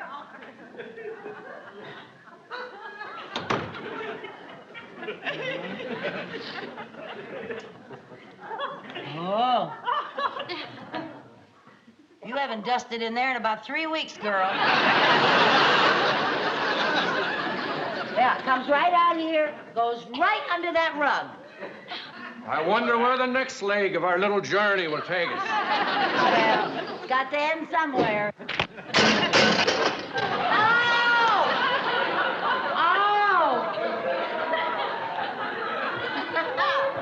Well, at least you found out where it ends. Mrs. Carmichael, running cords underneath rugs is danger. Yes, sir. Now- Yes, sir. Now, listen, I don't want to sound strict to you, but the chief has been on my neck. It seems that some nervous Nellie has been writing letters to everybody she can think of. The mayor's been pressing the chief for action, and the chief's been pressing me. This woman must have written to everybody but the president. Give her time. What do you mean? Meet the press. So you're the one. Yeah, I'm nervous Nellie. Now, don't get me wrong, Nellie. I mean, Mrs. Carmichael. You see, I believe in adequate fire protection just like you do. But it's going to take a little time to get this Danfield situation into shape. Mm-hmm. Well, I hope you can find better things to do than go around picking on poor, innocent women's plugs. Indeed, we are. We're organizing a volunteer fire department right now. Oh, really? Well, it's nice to know there'll be some men on the job. Well, actually, since so many men commute to New York, our volunteer fire department will be made up of women. Really? And seeing that you are so interested, we hope that you might head our volunteer group. Well, I'd be delighted. Oh, she doesn't know very much about putting out fires. She's better at starting them. Never mind, Viv. Captain Carmichael reporting. When do we start, Chief? Our first meeting is tomorrow at the old firehouse. Captain? Oh, well, I'll be there along with my fellow smoke eater Bagley. Oh, no, you don't. You can eat that smoke all by yourself. Vivian, how would you like it if, as my first official act as captain, was to write on the side of the firehouse, Vivian Bagley is chicken? Hand me my helmet. I have her, and I have about 10 or 12 others, Captain, and I tell you, we are going to be the best you'll have a volunteer snappy Ladies, you all get your chance. Okay, Thelma, your turn. Down we come, Thelma. Thelma, come on, down the pole. Thelma! I don't think I can do it. Now, come on, Thelma. Come down the pole. There's nothing to it. It's really a lot of fun. That's it. Take it easy. Take it easy.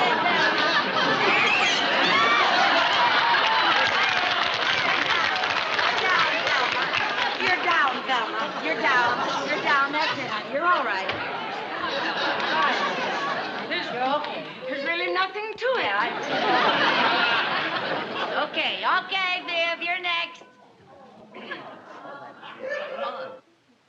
Viv, come down this pole. Viv, this is your captain speaking. This is an order. Vivian, come down here. I'm down. You march right up there and come down the pole. Not a chance. Viv, that's Girls, not I nice. was out there. There's the cutest little stove. We can have hot tea and everything. honestly, Viv, that's not nice. I am not coming down that pole. I don't. Well, ladies. I don't care what you Ladies, tell me. I wouldn't come down how's that it pole. going? Oh, hello, Chief. Everything's fine. We were just having a little pole practice. Pole practice? Yes, sir. Well, that's fine, Mrs. Captain Carmichael, but you volunteers will be working out of your homes, so you won't have to slide down the pole. Oh. Well, Chief, I think I told my crew everything that you wanted me to explain to them. But if you have anything else to add, go right ahead. Thank you. Yes, sir. Now, if you'll all step over here. Step over here, all of you. By instructions. We'll work out your truck assignments. Oh, good. Now, there's room for 5 to stand on each side of the truck. 5. That's right. 12. Yeah. Those on the left will have charge of the hose, the extinguishers, and the axes. There'll be an axe for everybody, don't worry. Those on the right will have charge of the ladders. Now, step this way. Step this way. Step this way. Quiet, girls. Step this way. 2 will ride up front. Huh? 1 will operate the siren, and of course the driver. Yeah. Oh. Now, who's the best driver? Oh, Hold it. Who had no traffic violations during the past year? Who had no traffic violations within the past month? Who has a car without a dented fender? I don't have a dented Good. fender. Oh, that's just because she doesn't have a car. He didn't ask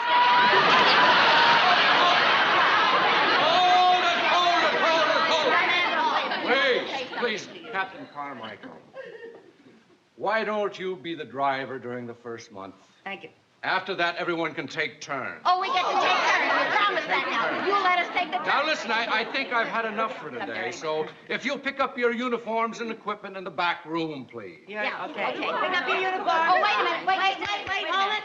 I have a question that I think is quite important. What is it? How do we know when there's a fire? Oh, that is important. Yes, that's quite important. Yeah. Step over this way. Step over here. Follow us closely. Pay attention. Now, one of you ladies will be on duty at all times. When a call comes in and there's a fire, you sound the alarm. And when you hear that signal, get here as fast as you can. Now, it might be a good idea if you all went home and practiced putting on your equipment and uniforms as quick as you can. Yeah. The most important thing in fighting fires is speed. Speed. I told you you that. that. Now, I It's think... fast to fight a I fire. think you can take care of anything minor, and if anything major comes up, the Ridgebury Fire Department will take care of it. Oh, good. So if you pick up your uniforms, you're dismissed. Oh, fine. Oh, with speed. We go home and practice and get back here in a big hurry. Jim, do you think we'll be able to hear that alarm clear over at our house? Gee, I wonder. I'd hate to miss my first fire. Yeah. You better find out. Yep.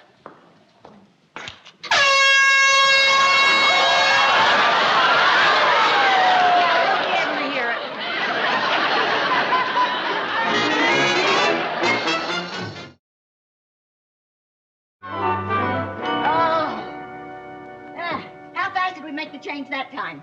1 minute and 45 seconds. Oh. You know, I'll bet we could clip 15 seconds off that if we try. Let's try it again.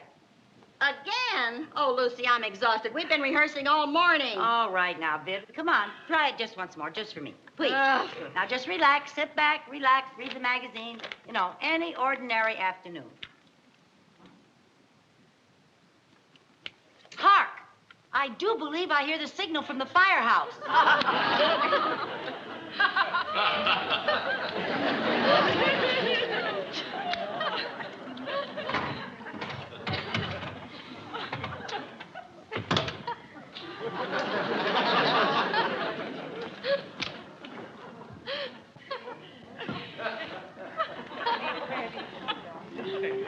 they've got the jump.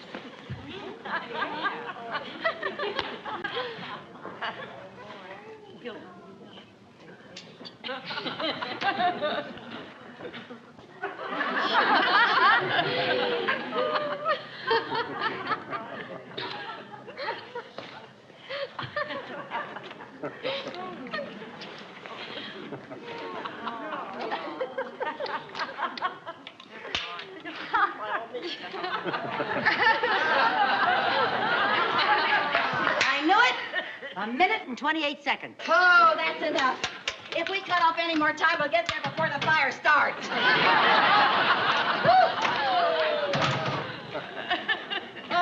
Well, one thing is very comforting to know that in case of an emergency, we can be dressed and on our way in a minute and 28 seconds. Oh, that's very comforting. I think these things are important, Viv. I really do, or I wouldn't have you rehearsing them. I'm the captain. I feel that I have to get these things done to the best of my ability. Yes, Captain. You may make fun of them, but I think they're very important. Where are you going? I'm going to go upstairs and take a nap. I want to see if I can fall asleep in 1 minute and 28 seconds. Oh. Whew. I'm going to get some coffee.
Mislay the keys to the car. I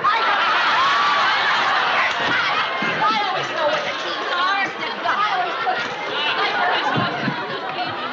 Maybe I put them in the book. Yo-yos. How many yo-yos do these kids have? How do I know what you do with them? What? I know where they are. Where? I left them in the car in case of fire. Come on.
Up a tree. Up a tree.